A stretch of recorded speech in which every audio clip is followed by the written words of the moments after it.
tolinga sur la likambo ya ndeko na biso kulte na biso Gianni Faye. Et que venu avoir d'ailleurs une décision à Congo. Ayambaki mama la brain awa apesi biso ba idéologie awa. Alors bien Gianni Faye pena comme na suka ti mutu a décidé azwa $2000 wa pesa ba pour na retour ya kozonga mboka. Bino ba petine bozaki en vie. Mutu moko ta sunga Gianni Faye de son vivant. Ah, PDG, mon vie na pe à son âme, vers kufa tuti kamaramba vie, wa vers kinda tout sur la maçon na biso. Moni na olinga te tozonga isu na maramba wana parce que il y avait beaucoup de choses hein, maramba lobama trop na sima liwa vie nanga. Mais vazanga même bon au foot à chambre. Il opesenga ni mutu ambri yango. Et PDG, na bon au foot à chambre. Azanga ki yango sala ke azonga. Miguel, oui, bien dans la mutu mususu, il y a des gens qui aiment. Même makamuna ye tout le monde ba te belé ba lekino ba TV. Tout le monde ba contribution ba comédie ba sangani. Tout le monde ba réunion. Mais pour aider Moninga de son vivant comme quand même. Et l'éducation, il y a des gens qui aiment bien souffrir en silence. Ah, ok. Pour en garder dignité. Yo boule bisonde to vandabo. Il y a des certaines personnes à Rosalem sous ana galère na emo azo souffrir. Ana besoin bêter la dignité. Ana besoin les canons na TVT. Toi tu penses que ceux qui veulent aider ça ta mutu moro bossé la ngantinsang. Le moni ke mutazo galérer on l'allait le faire. Mais là mususu alinga ki il y a des gens qui aiment bien souffrir en silence. Mais je te dis, et l'euro mère à lobby, n'a pas condamné na pesi Elbrine Bambote parce qu'elle est bien na tous les jours. Parce que bana ban, ezara ye morote. Oh nyoso ba memi théâtre na ndenga bien. Oza mubali tikala mubali. Oza mwasi zala mwasi. Domona po boulot vuma donc ebele bakangi liboso ba fongoli. Na dichesse ça la na nenga ba G. Dichesse ça ki théâtre na nenga ya G. Ba bisu ba komisa ngo ya solo. Donc papa maman. Voilà. Maman papa. Voilà. Donc ba to faut bosser le film. Comédien mo ba comédien nanda. Tozana lo mo comédien che caméraman nanda. Tozo ya passer Denis le sabika to sala ma. Déjà biki to so na vie. Ah là Camille. Tozo le siko poto to organiser ma retraite ya biso tout.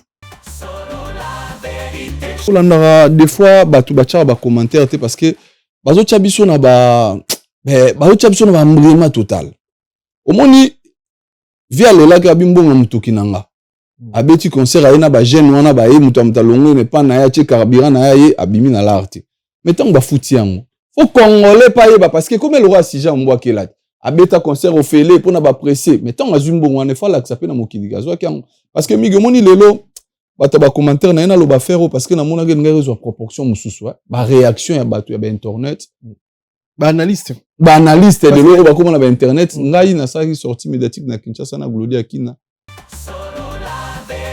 aya ko mais ba catch ba mutu ata catch na ga 20 balles ba ya siko na longole amoni loro na chaki ponga mona mige monde to kotsa ne na salle émission peut-être na yo zonga tant spectacle comme pembeni namoni ne kwa na chaki singa na kingo vena nga de Londres do benga nga po kumwa papa bengingo ans tozana bord moko ezawa to soma ngo na soma na 2004 na opesa de Londres le kana pa mige na bivie ya 2004 okekeke na ba Kinshasa il faut ngatso moni nga na ye migeza yo tozaki na ndeo na ngaiti amoni nde na yo kata on ali sasina ayala ba 2004 te de Londres président Mimi Kosuko so bilamba ngam na bane makambo na lungole yango do bakoyela baro ba basket na zongi seli binoje nga za saper temige pona moni batu misusu so zo tuna ba makamba ya triple bazolo baluba n'importe quoi nga za saper mais je suis quelqu'un qui aime quand même alinga kozala propre. Personne n'est prêt. Personne n'était prêt, effectivement. Voilà. Personne n'était prêt. Donc, 5 dates d'affilée complètes, dont 2 dates le samedi, le jour même, 14h, 20h45. Donc, mission accomplie. C'est historique. Merci à tous. Merci à tous les Congolais qui me soutiennent à travers le monde. Merci à tous les supporters à travers le monde. Le 16 et le 17 décembre 2026, la Défense Arena. On a déjà date, donc on va jouer une semaine complète. Je promets d'organiser quelque chose au Congo. Je vais m'organiser. Je ne donne pas encore de date précise, mais c'est promis. Mais Nini Okolo pour la jetem ya Dadju pour la Congolais. Bon, c'est un message fort. C'est vrai qu'on n'a pas forcément ces rapports-là à se dire des je t'aime tous les jours de collaborer, mais en tout cas, c'était très fort de la part de Dadju de dire ça devant des millions de téléspectateurs. Donc, Koffi Olomide est une légende. C'est certainement le plus grand artiste africain. Voilà. Gims, je t'aime. Merci. Solo la vérité, merci infiniment. Merci à mon père, Juna Janana, ici présent, qui est la source un peu de tout ça. Hein, c'est mon père. Quand la vision rencontre le béton des rêves, devient réalité. Bienvenue chez Thierry Bouddha Construction TBC, votre partenaire de confiance pour tous vos projets de construction, maçonnerie, architecture, construction des ouvrages de génie civil, carrelage et bien plus encore. Dans les domaines de construction expérimentés, TBC allie savoir-faire, précision et qualité pour bâtir l'avenir avec vous. Avec une équipe expérimentée et des réalisations solides, TBC vous garantit des outils durables et modernes à la hauteur de vos ambitions. Nous sommes au numéro 38, avenue de la Victoire, commune de Calamou, quartier Matongé, référence Bibi Play. Pour tout contact, appelez-nous au plus 32 466 249 007 plus 243 811 946 038. TBC, l'excellence en forme entre nos mains.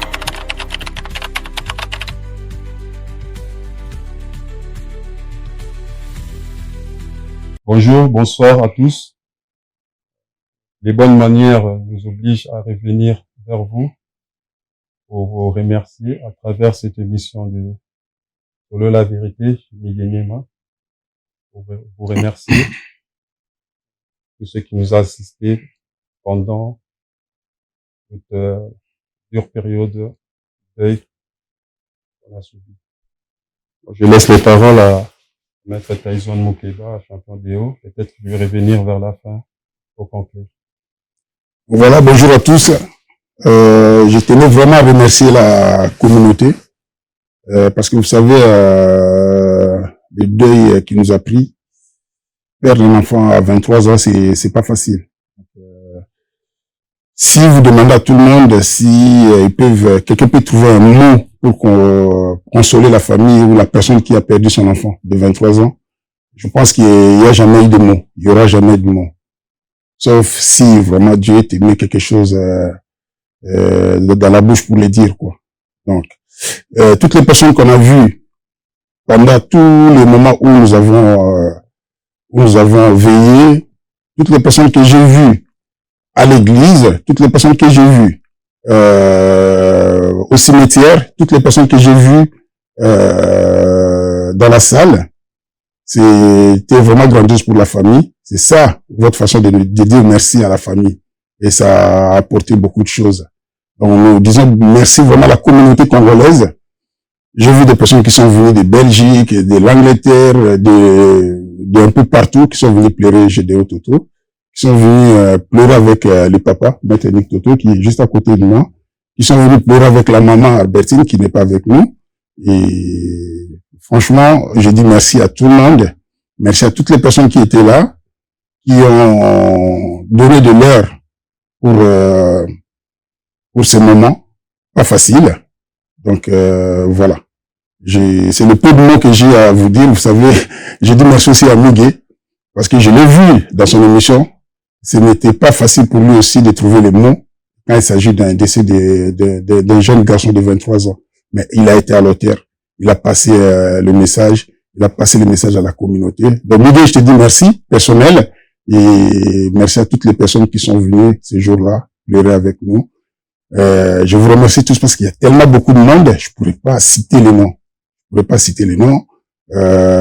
J'ai vu les gens qui étaient avec nous, j'ai Brandon Lee, j'ai Ness, j'ai Anne-Lise, toutes les personnes qui étaient avec nous, ces tatas, ils étaient là, j'ai vu Djuboul, j'ai vu Anita Toto, ils étaient tous là, du début jusqu'à la fin. Avoir des tatas comme ça, c'est vraiment avoir des tatas en or.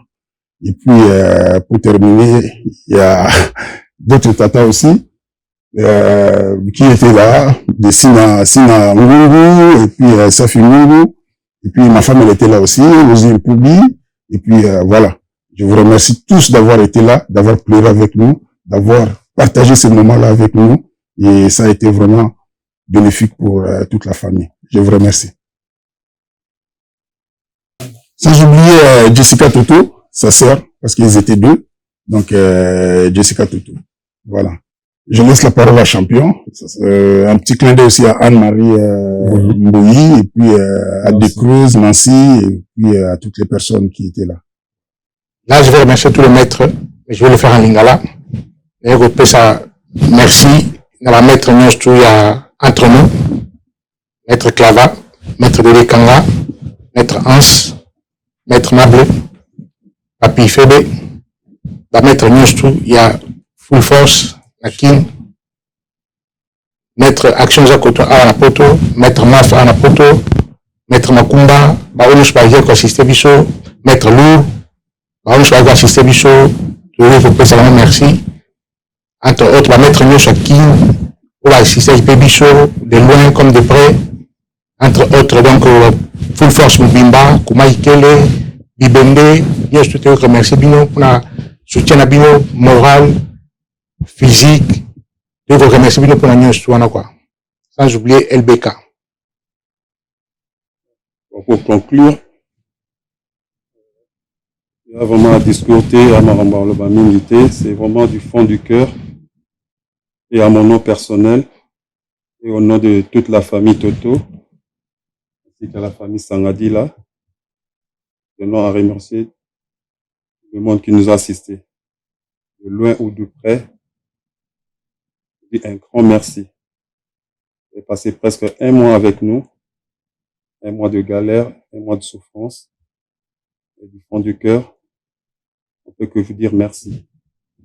D'ailleurs, ce mot merci semble insuffisant pour vous exprimer ce qu'on ressent au fond du cœur. Maître Vazé Belé, Maître Kings, Maître Firmin, Maître Waleka Shiba, Maître Mikens, Maître Vazé Belé, mais bon. Grand maître. Tout cœur avec beaucoup de respect. Pour remercier grand maître Paul Capic d'Ovo, qui est déplacé pour venir nous assister.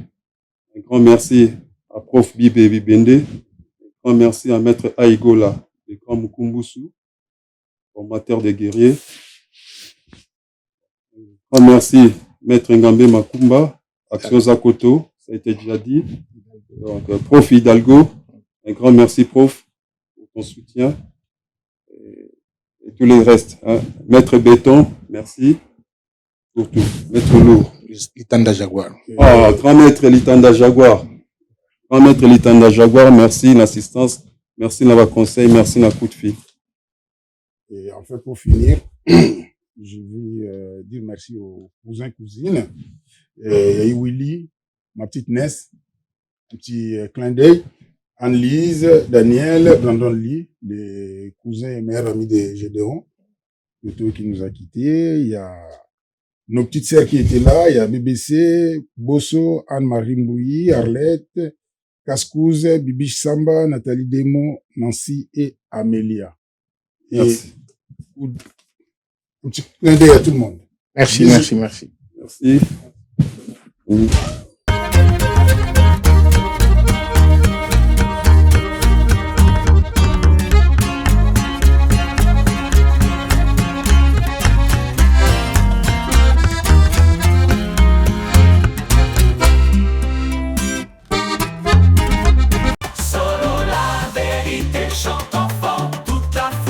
Son essor, la vérité en écho résonne, avec Miguel Niemba tout se donne. Très cher internaute, bonjour, bonsoir, merci pour la confiance, la considération de Salabiso. Vous êtes belé, bon d'abiso à travers notre chaîne YouTube, Sola Verté Studio, chaîne YouTube Oyo et la Rabino Vérité en temps réel. Merci. Abandeko nyonso Oyo, bandima ko s'abonner à la chaîne YouTube Nabiso. Merci Nabino, babo nani Nabino et puis bandeko no ba s'abonner s'il vous plaît, bo s'abonner na chaîne YouTube Oyo et la Rabino Vérité en temps réel. L'autre, tout ça, Hans Luzolo, grand humoriste, pas humoriste, minene ya mboka na biso. Je me connais quand Kenaï a outi Kinshasa, tu vois, mais qu'on show là-bas, projet ni naza nango pour l'année 2026. Et puis, toi, analyser les marabouts belé, aux anakati ya toile. Merci d'assistance, il y a Yann Nene Imange, Berber, mon pote, mon frère, Berber Kayoulou, merci pour l'assistance et l'émission. Merci na Régie Guillet, Alta Mukendi, merci pour la réalisation, la montage et l'émission. Je dis bonjour à président Hans Luzolo. Ouais, bonjour, le PDG Miguenyema. Bonne santé. Ouais, santé très bien. Rendez on a vraiment carré à l'aise. Bonne année, hein, bonne année. Tout le monde en a été en période de ma fête. Ouais, merci. Ouais, ça fait du bien. Donc, merci Nayo, et bonne année Nayo. Là, fête, après qu'à fête, n'est na kenda Kinshasa. Ah, au fait, il y a un koto. Ouais, na fête qui a na ça fête toi. Ouais, mais après qu'à tombe fête les kinde na ke. Très bien.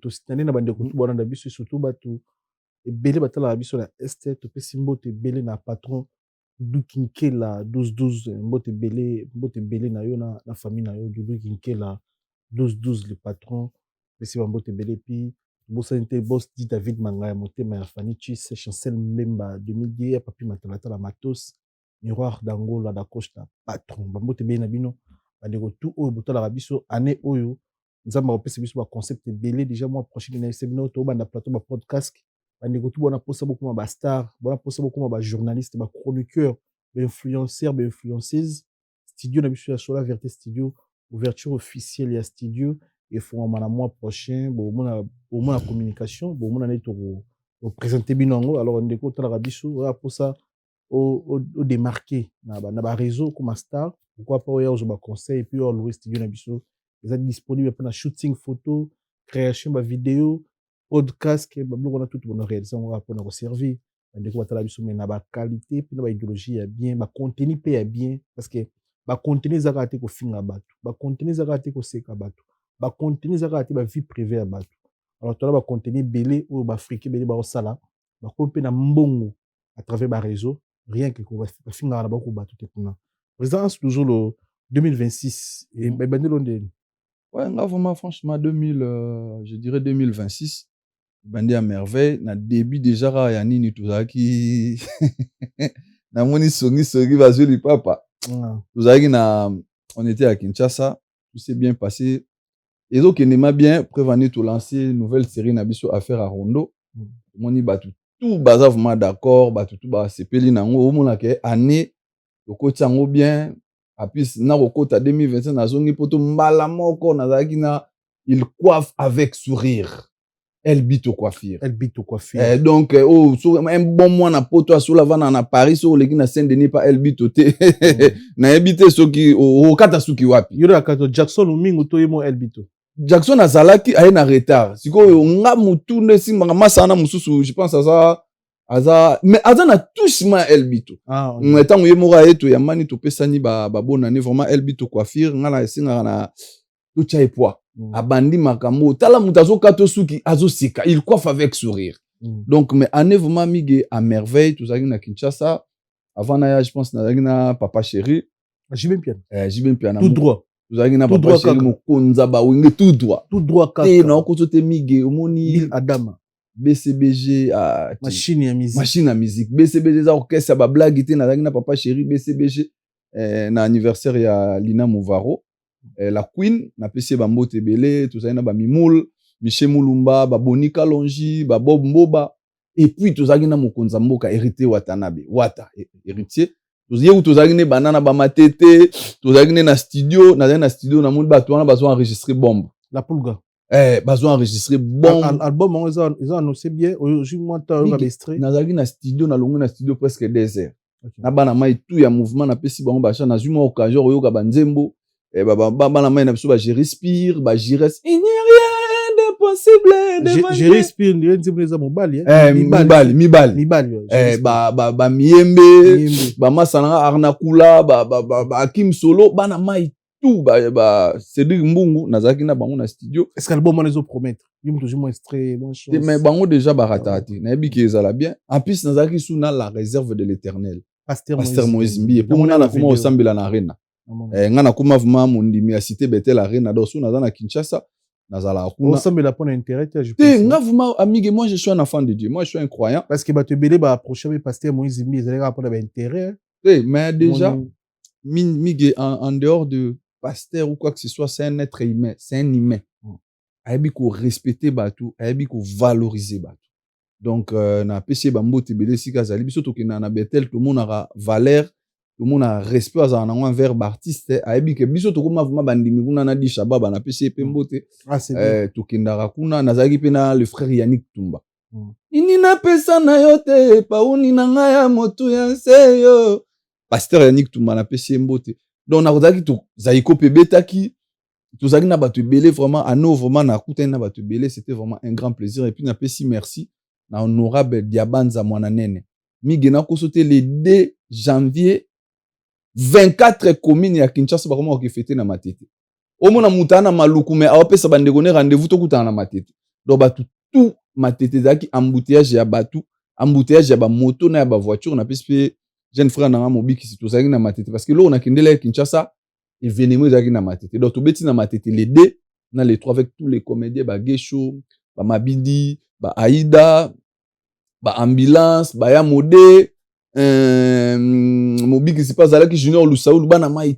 tout okende ba phénomène la di esobe ba samba pe na pesi mbote micho ba ozodo ezaki vraiment un grand événement na matete lo ememenga ma Kinshasa yango na doto le 2 na les 3 to beta na matete dimanche nesko to aki go clôturer na Héritier Watanabe abeti concert sans pib azaki na Guinée asanoncer kaka ba yeboye matete en ébullition mige poto bima matete jour wana na pesi pe paralingo mambo tayebi ndenge ezalaki facilité na commandant Saïdi ba salam ebele ba miseni ba beta na matete na 2 jours wana bon na 2 jours net biso sali ba podium ebele hein tozali na eza ba stand ebele tout donc tous les quartiers ba tie podium donc biso to beta ta 7 podium bo Matsawa bo Kiti bo Matsawa bina fila betaki Ibrator betaki il y avait beaucoup de musiciens donc ba podium Fuji non Fuji Mbamba yepa betaki to matin pe na podium on avait fait presque ba podium tout après na souka nde to clôturer na podium o ya Héritier ba mona na bina na makatalea bo fabriquer za betite fabriquer sa betite na on dit na poto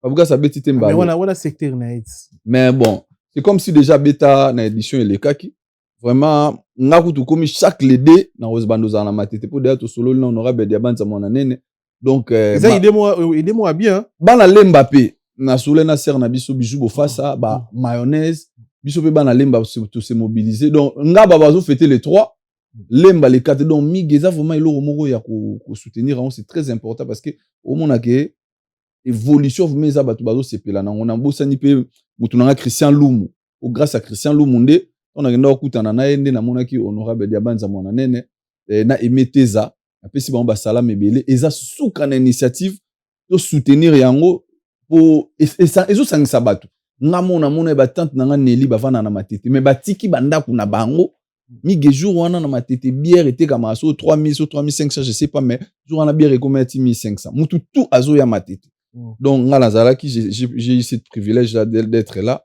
vraiment tout pesi ba merci belé donc par là na lo bare année to banyango ma bonté na année moko déjà na beti déjà ba podium soki 9 c'est bien c'est déjà beaucoup donc c'est quelque chose mais moi ma BNDP na nenga Congo zokota bien par rapport au travers en Europe caché pe en Europe ils sont vraiment différents mais bon qui connaît comme dollar parfois mon PSM monsieur na seli susu bon Kinshasa ils ont moi sous l'écolo je sais pas ouais si Kinshasa ezara façon solo là dans la vie omoni to tchaka mbongo liboso te même soupe mutu na moi rosa salelo on est mon Kinshasa bi vraiment on a besoin de participation na ezara ate ke fa tangelo ba million là musa occupé billet équipé ba hôtel équipé marambutu yo moko potali okomi ezara peu important donc neti na lobaka ngo par la période à Cannes nous avons besoin pe ke ba bengi sa biso pe to kende ba to be ba elenga ba commentaire yo na mbongo no ko somba billet. Je profite pour cette occasion d'appeler ça merci Belen Excellence les génies blancs Didier Boudimbu donc je pense que aux Alana Mexique dans le mois de mars na qualification Didier Boudimbu j'ai pris cette excellence sur l'année Bela lobi biso ka to lobaka mboka to sala biso te nous aussi nous en marambo faut to sala mboka donc même marambo ba cacher ndo lobi on a migé eza nango biloko moso ya grave ndeni nité mais c'est quelque chose quand même ça la biso pe bien ata muke bon aux yeux autant go tchango nde na héros a omona héros na dollar comme de permettant to ara kosomba équitamment muke mais on te exigeaka nga na exigeaka mbongo na ngai yaka nano eye après nga na salle de déplacement autant obima na palette mama paradis pa ebike bana ba otika la ata moi le otika zo mon tokinda ndenge wana tant que de père de famille c'est toujours comme ça mais ça nous fait quand même du bien un petit rien toujours wana vraiment et ça la biso bien appelé Michel Boke bambote belé mutu na ngesi ko zali vient na ngaya Théo Zambota mutaliara dollar elala Théo Zambota merci pour tout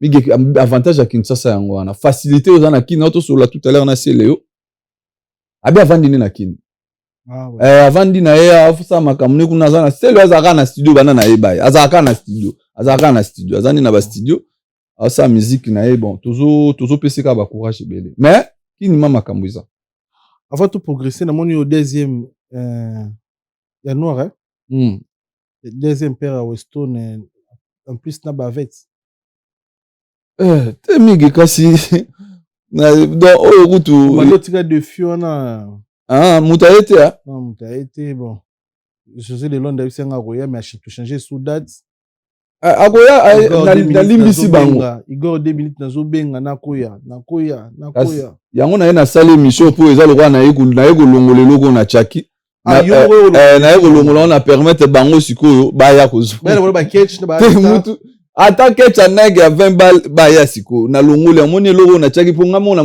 mige monde tokotisa ne na salle émission peut-être na oyo ozonga ntango spectacle ekoma pembeni namoni lokwa na chaki singa na kingo na nga de Londres azobenga nga po kuma papa bengingo ans tozana bord moko ezawa tosombango na soma na 2004 na opesa de Londres eleka na pa mige na bivie ya 2004 okekeke na ba Kinshasa il faut ngati omoni nga na ye migeza yo tozaki na ndeo na ngaiti amoni nde na lokata on na lisasina ayala ba 2004 te de Londres président Mimi Kosuko swa bilamba ngam na bane makambo na longole yango ndo bakoyela bado ba basket na zongi seli binoje nga za saper temigi pour na moni batu misusu so ozo tuna ba makamba ya triple bazolo ba n'importe quoi nga za saper te mais je suis quelqu'un qui aime quand même alinga kozala propre alinga kozomba mela ils appellent parmi ça ils appellent parmi babiloko fo artistes za la propre za la pe élégance za la pe na bilamba bo bastards voilà ils avaient été maboki ya kala monika mutati to moni siko moni plan oyo tunanga na zu sentiment nango wapi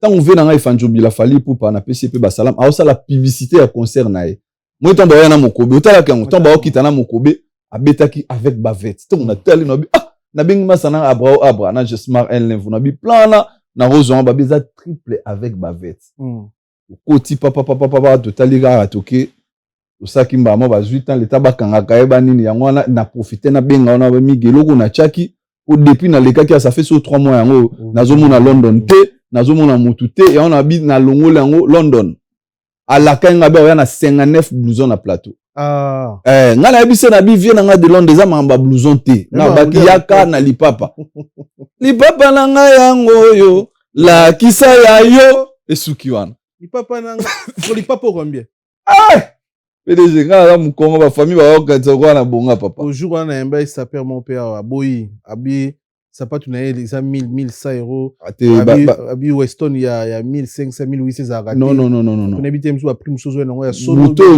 muto nyonso asumbaka triple Weston ayebi nga triple Weston o ya liboso na yaki nango c'est so sombi yango avec les outils parce que batekaka ba proposer biso cirage moi nini ya kosokolango tout en général et pesa kinga me yango moko za 1450 so ba baxelo biloko mike wana et pesa ka chiffre rond 1500 muto nyoso Louis Zezara awat magasin Weston pesa awa kende na caméra kendo tuna triple semaine siko oyo migezwa siko ba baxi susu ba 20 ba baxi ba 20 likolo PDG po ba 20 o pe fo somba ngota wa bateka ndambu o jamais osoma Weston mona ke bachelo ba produit na kati mate o teke lo nini blo muso sombi à côté mais évitera ba prix moni bato belé bazo ya mige azarane na norme non na somane li papate c'est tout à fait normal mutaye na catch mazo ba catch na ngona sombe lokuta sombe au mois de 100 mois ça 50 pe mabeti nga pe na ba catch kuta ba 20 balles na on a lata na pe na ba catch pe ya ba 50 ya ba 30 mais li papande o wana vraiment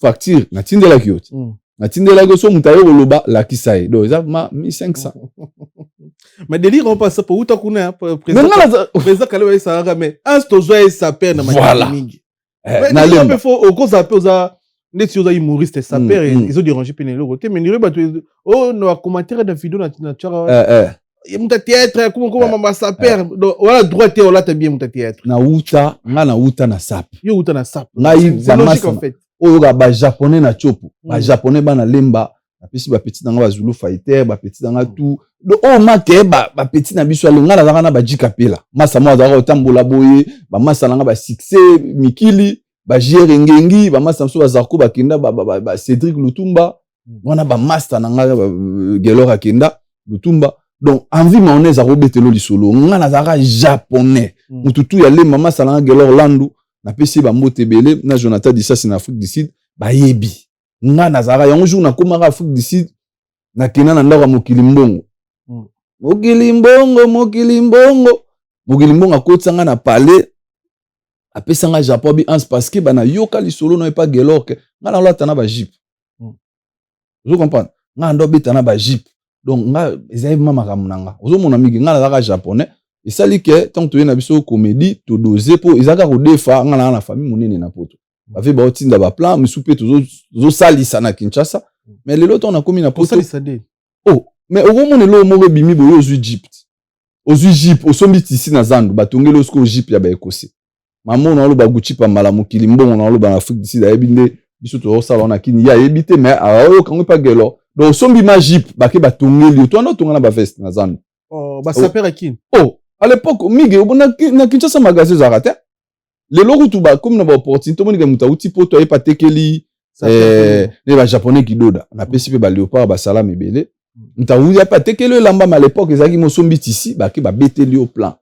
vraiment OK pe bon nga na sala ba tournage mso à théâtre à l'époque au mon ma valise mobima na ye nango général de Fao nyo surtout na zui aujourd'hui mige je suis fier de moi oh Léon Nakomi naza sa perte mais na tchaka propre mais na ba plan to yema na parler mige même surtout ni mukara mais aoye biso azana chambre mobima na grenier ya kinkutu kaka lelo ça me fait plaisir naza la propre parce que biso tozo teka image à théâtre mususu je vois aussi beaucoup de sœurs na biso lelo à théâtre mona na mona des fois les mususi là bisalo tala enda beta c'est parmi des sœurs oh que asomba relamba ya solo na saki ya solo tala ilanda ko landa kana balwengete soko landelo muna mak pièce asombi pe ya solo mais aolobela ngote lelo yana bata théâtre au delon de route to rolo baté yana bata théâtre aux alama koti na magasin asombi pe loko na valeur yo na mona zigorat azara propre na mona président mimi parce que oui en fait c'est to lobela to profiter to lobela parce que ya pe na ba ndeko musubi bosala na ba musala moko on dirait zo ba place azati on dirait théâtre pe kana vie normale et salama mon de tiyo boy na minute toko ki une soirée na minute toko ki ne peut rendez-vous na minute peut okutana ministre bien habillé structuré ah non musala azati comme influenceur en fait mais elle bande musa outi pena mikili akitikin on dirait ça vie normale on dirait ça théâtre et belé alati bien azola ta bien te la kin on a aisance présence aspect zaté au monera na babar na bakwa ba bandal wana na ba kermesse kolala na ba kermesse yana batu omige na ko sauter sérieux omoni biso to vana na Kinshasa na yo pe na rolo bara tozaka na idéologie mona mutu na biso tozaka mona bata poto lo rola lix mo mutu moi auti poto vana na avenue wana do mona make mikili do soka bimio ka sur la parfait soka le kanatiki sur la parfait ça va 30 minutes o mona ma botala lelo latini ni loba latini bo landela mais lelo ba te belé ba boma image à poto lelo bana poto ba koma na ba chroniqueur o leka na plateau finga ba mama ba tato finga na ba sexe ba toto za misuto banda yo ka ba ona banzembo bo kanisa bango batu nzoka ndi bara na bango batu na batu misupe lozo ba na corporation na biso ozu quand même opportunité o ya poto mais tango occupé Kinshasa parce que poto sa valise poto na ko sote migeti lelo zara mit na kini mututu abiga ya uti poto bongi satan valise ba osenga ote ko kesumba kinkutu cher ba bilambe zara na nenga système mais migi woni loposo nana est-ce que on ndima ngane na zabu na sali intimate banana otikini ondima ozomona mukambate ozomona bente na utikini migi lelo za troisième jour so troisième jour so quatrième jour na banana yi mais esika na vandaka façon na se comportaka place ni na stafara tuna masana misho boso tozali na ye abinanga yoka so na bengi na dans hotel du fleuve so na bengi na Pullman papa yo za mu artiste il faut mi salade yo vana na kermesse tous les jours olali na kermesse ole fufu na tongo oza relation important wapi tovandi par hasard aka nde tobeti masolo ya valoriser boulot na biso totala match na Micho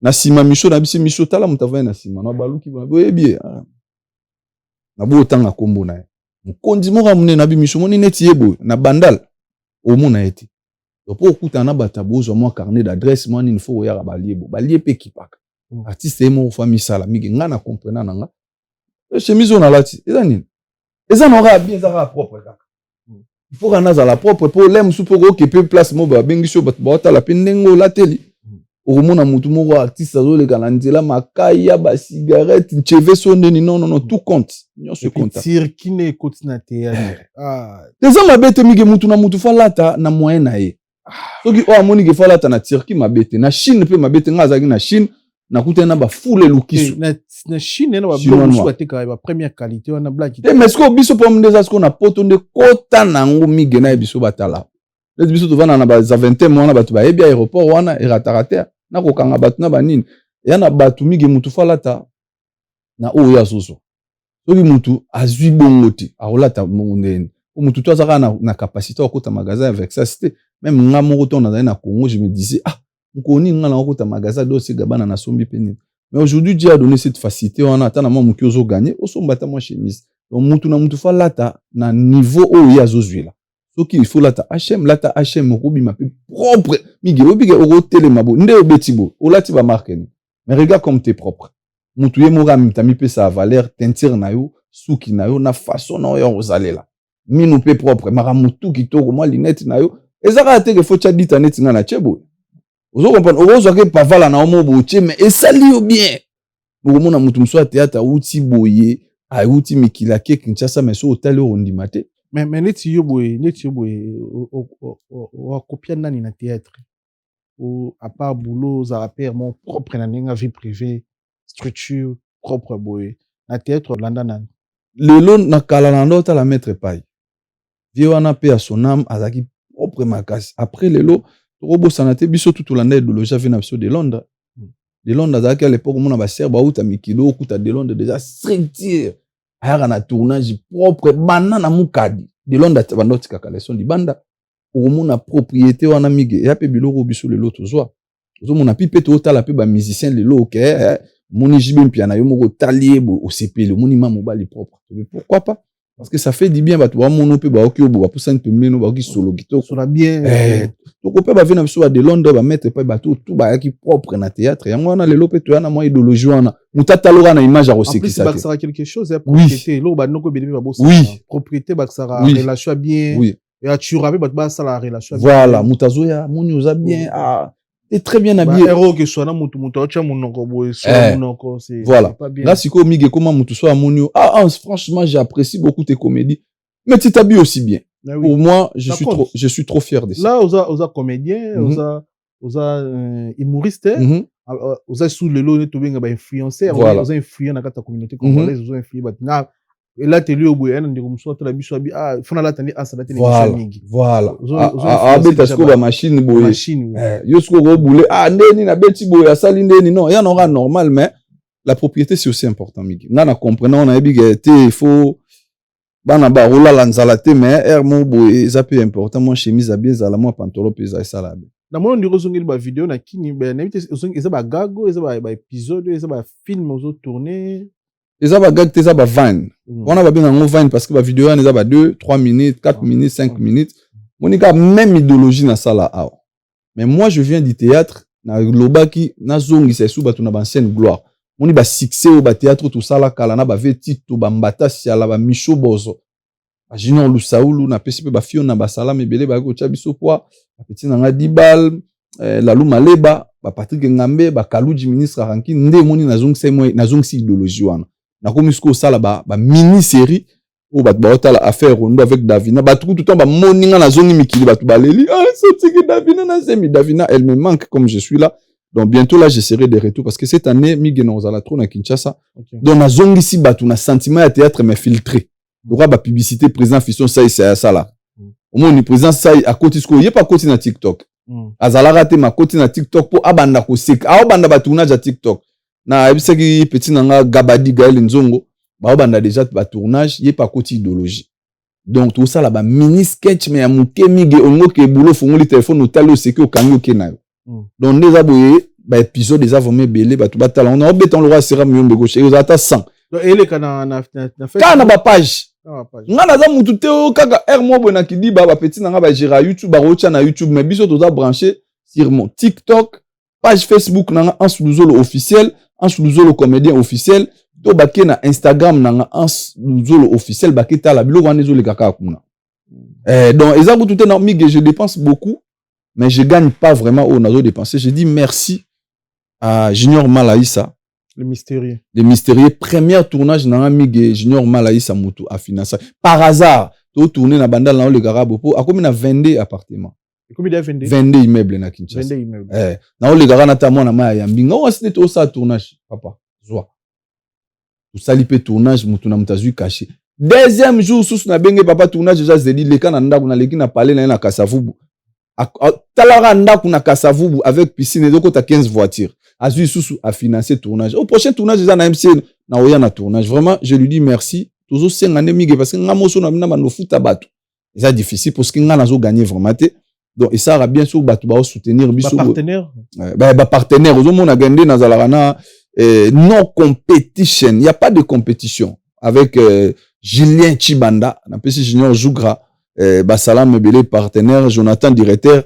Donc a Robin Ans Zoata mo logo bobo ça la tournage yo yebi kutu boss di na lobarate David Mangaya yekutu mutu tout tala na auto sur la dernièrement le gouverneur Daniel Bumba Kinshasa Zobonga biso moto koti maramba Kinshasa Zobonga biga na zuka gouverneur na téléphone bo Ans Luzola tazo sambela yeka David Mangaya ya Thierry Monga na robo sanate ya maman Marlène Monga na bana kuna kota Waterloo na pie bomba salam.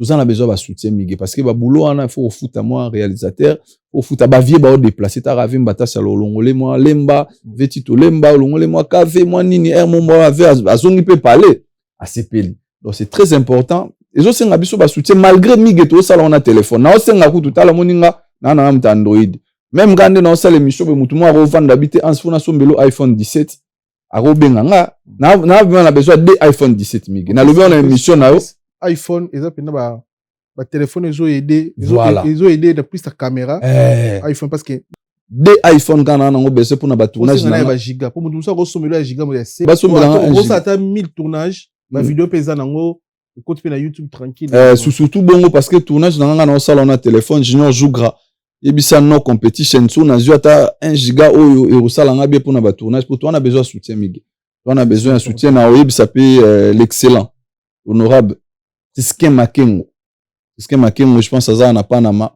Donc tout ça vraiment on a besoin de soutien batu pour ça la biso bien PDG. Très bien, outi Kinshasa, outi betali solo ya gouve awa. En fait qui n'a outi qui ont une évolution, est-ce qu'il avance mais ça monito je rappelle appel la bata poto, bata kin je m'excuse, ba benga biso. Ba musu bazo bisa biso vérité, ba musu te biso ba ko sa biso. Mais bino bozo attend, ya okenda mboka bozo ngara awa.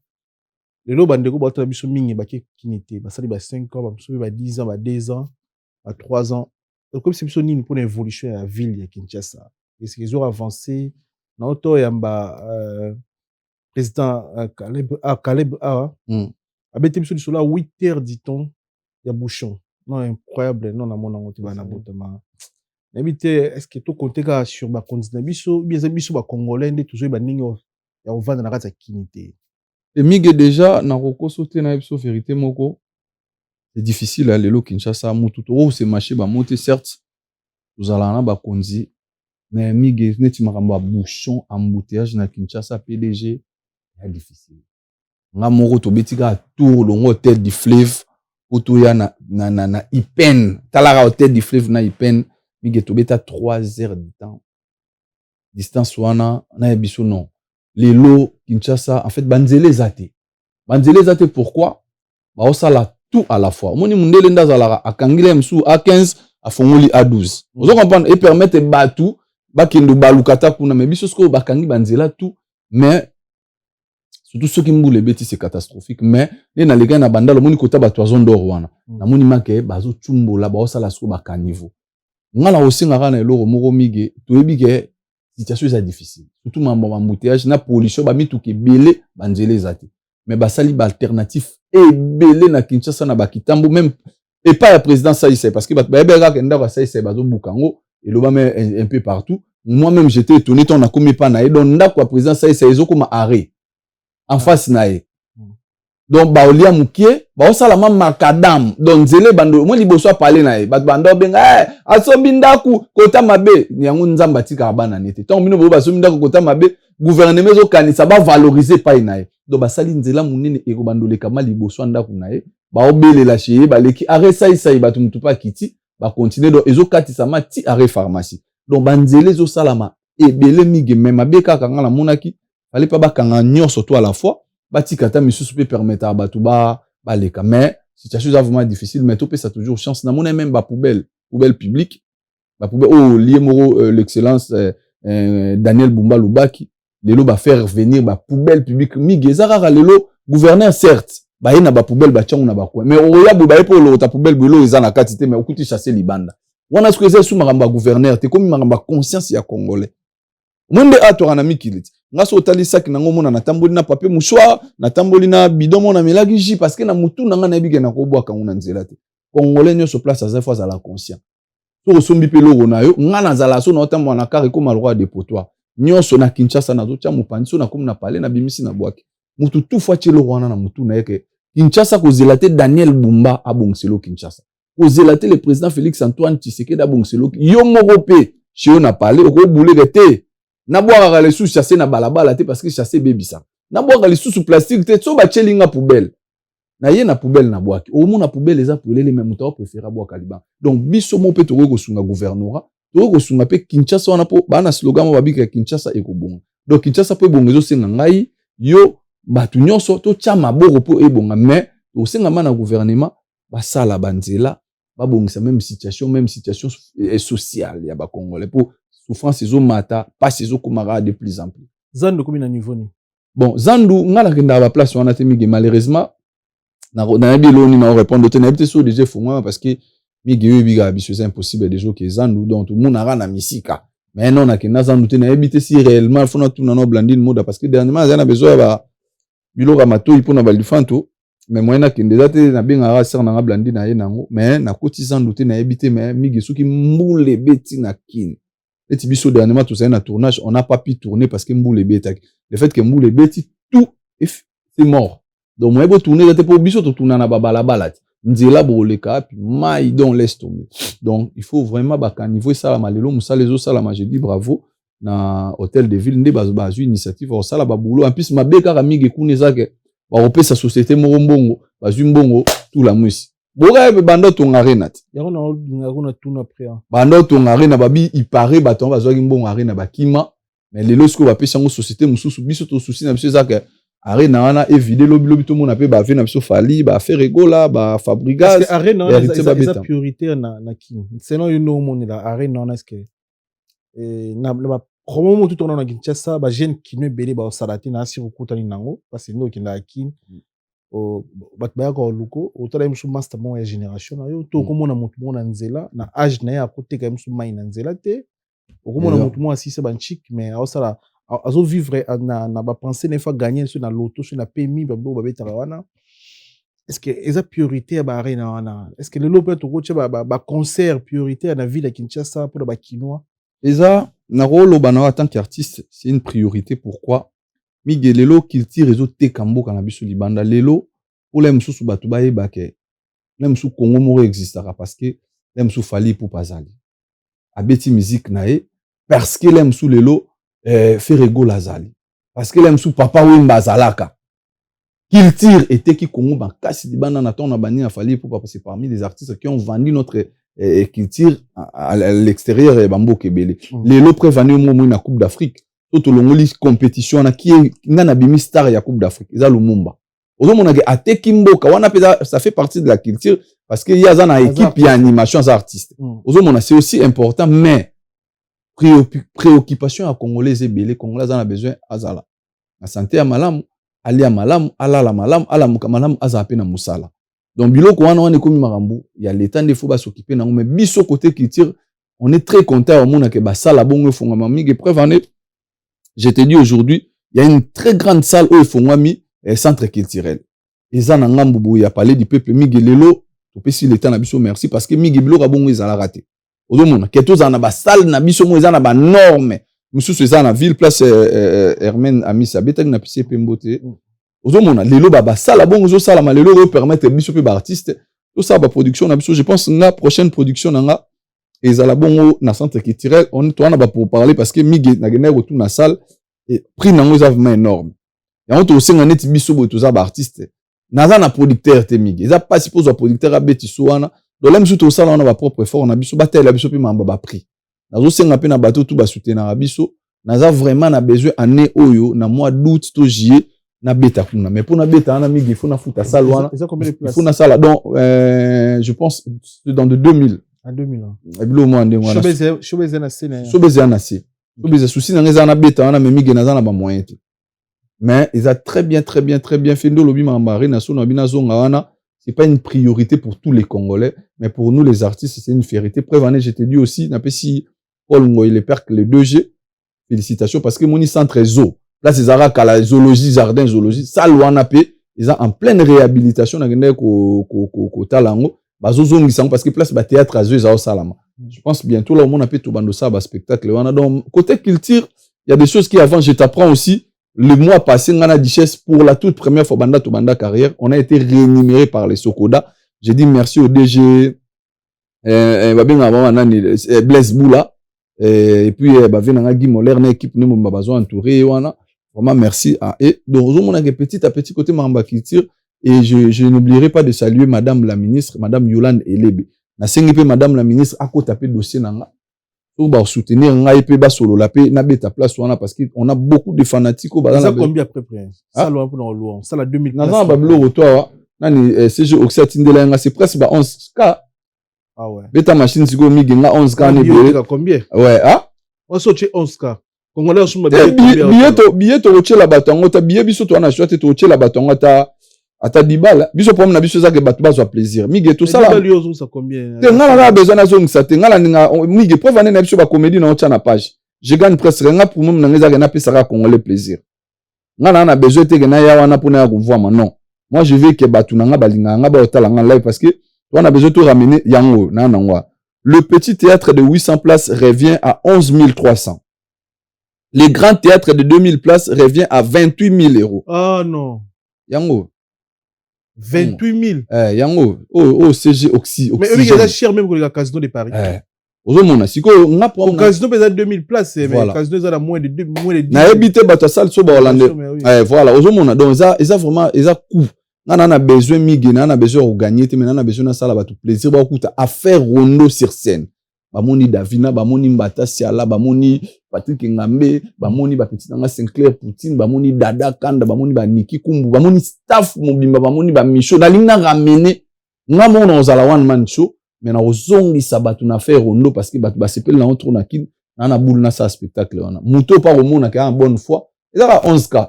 Oto tanga Dudu Kinkela a 12. Ah, Dudu Kinkela ana besoin que nenda ko pa peso la bon. Même kutu mutu nanga isango mokonzi Israël Mutombo. Israël Mutombo mutu nanga Joana na profiter à travers émission na migena PC félicitations. Israël Mutombo structure bureau na biso bureau ana même ba bureau la ministre monsieur Zabongote même na poto. Tout le monde a jeune moi na ba ambition mais c'est parmi les gens au abeta ka forme migé au salana. En plus asombara ya solo on a la sola na ye na mona ya ça se voit mo va payer bo atindelinga na ba prix et lamba solo ya te fois beto na solo adana ba blouson na biso ya ba 10 000 ba 15 000 na bi même moto ezanini kolana na sima zambala te Zel Mutombo vraiment félicitations Moussa les omonana ezaka bureau na mo eza bien te na ya ba travailleur na ye ozomona na personnel na ache ba ona ba condition bien ba to bosolo bazora ba salaire bien ngana za abengisanga déjà na Kinshasa vraiment je lui dis merci na zongi sipe makambo na maboko na ye Mutombo pa ko kota ngo paza mutu nanga so achenga pe poa biso souci na biso za toto lelo wana année oyo na sepesa batu ba revivre affaire a rondo na scène donc souci nanga na ye livre lelo mige na robeta mbela naza ba moyen tenga mo en suzulu so na binga mo na se produit kuna mige na ko sote na okokate toza na famille makambo ezebele na osenga ma batu ba soutenir nga na sa spectacle na salle wana ata place à 800 eza 11k so ba suninga sala bien po wana musuna moni elegi likolo makasi donc so basunginga ma ezala sengo mingi donc voilà très bien avant toi na ba actualité ezoleka na musique parce que zapeka bovana bango na terrain moko au tu sera na ba concert ba nono Fuji ozala ki wana to na ba actualité musique après mais na ninga to sur la likambu ya ndiko na biso kulte na biso Janifai et puis que venu avoir d'ailleurs une décision à Congo ayamba mama la Brine awa pese biso ba idéologie alors bien Janifai pena comme na suka si muta décidé azwa $2000 wa pesa ba pour na retour ya kozonga mboka bino ba petine bozala ki en vie mutu moko ta sunga Janifai de son vivant PDG moni vie nga pe à son âme vers kufa tuti kamaramba vie wa vers kinda to sur la maso na biso moni na olinga te tozonga isu na maramba wana parce que il y avait beaucoup de choses maramba lobama trop na simali wa vie nanga pour son respect na respect famille na ye je suis parmi ces gens là qui ont une très bonne relation avec ses enfants je préfère mieux mon mina epsa biso moi c'était babika le seul moto qui par moi téléphone moi ko benga moi eloko pona bana zayo mais avant vous ebele ba président sai bayo baladi vous avez peut-être belé pour le temps ba comédien mais vazanga même bon futa chambre ilo pesenga no mutu ambri yango et PDG na mbongo futa chambre azanga ki yango sala ke azonga migi oui bien dans la mutu mususu il y a des gens qui aiment même makamuna ye tout monde ba te belé ba lekino ba TV tout monde ba contribution ba comédie ba sangani tout monde ba réunion mais pour aider moninga de son vivant comme quand même l'éducation on a il y a des gens qui aiment bien souffrir en silence OK pour nous garder dignité yo boule biso nde to vanda bo to vandi boy master moko bengi biso ke na contre temps na problème boy et luka mbongo to sala mambo belé na ceci même sous initiative de Londres ah toi na mutu mo na problème to sanctionner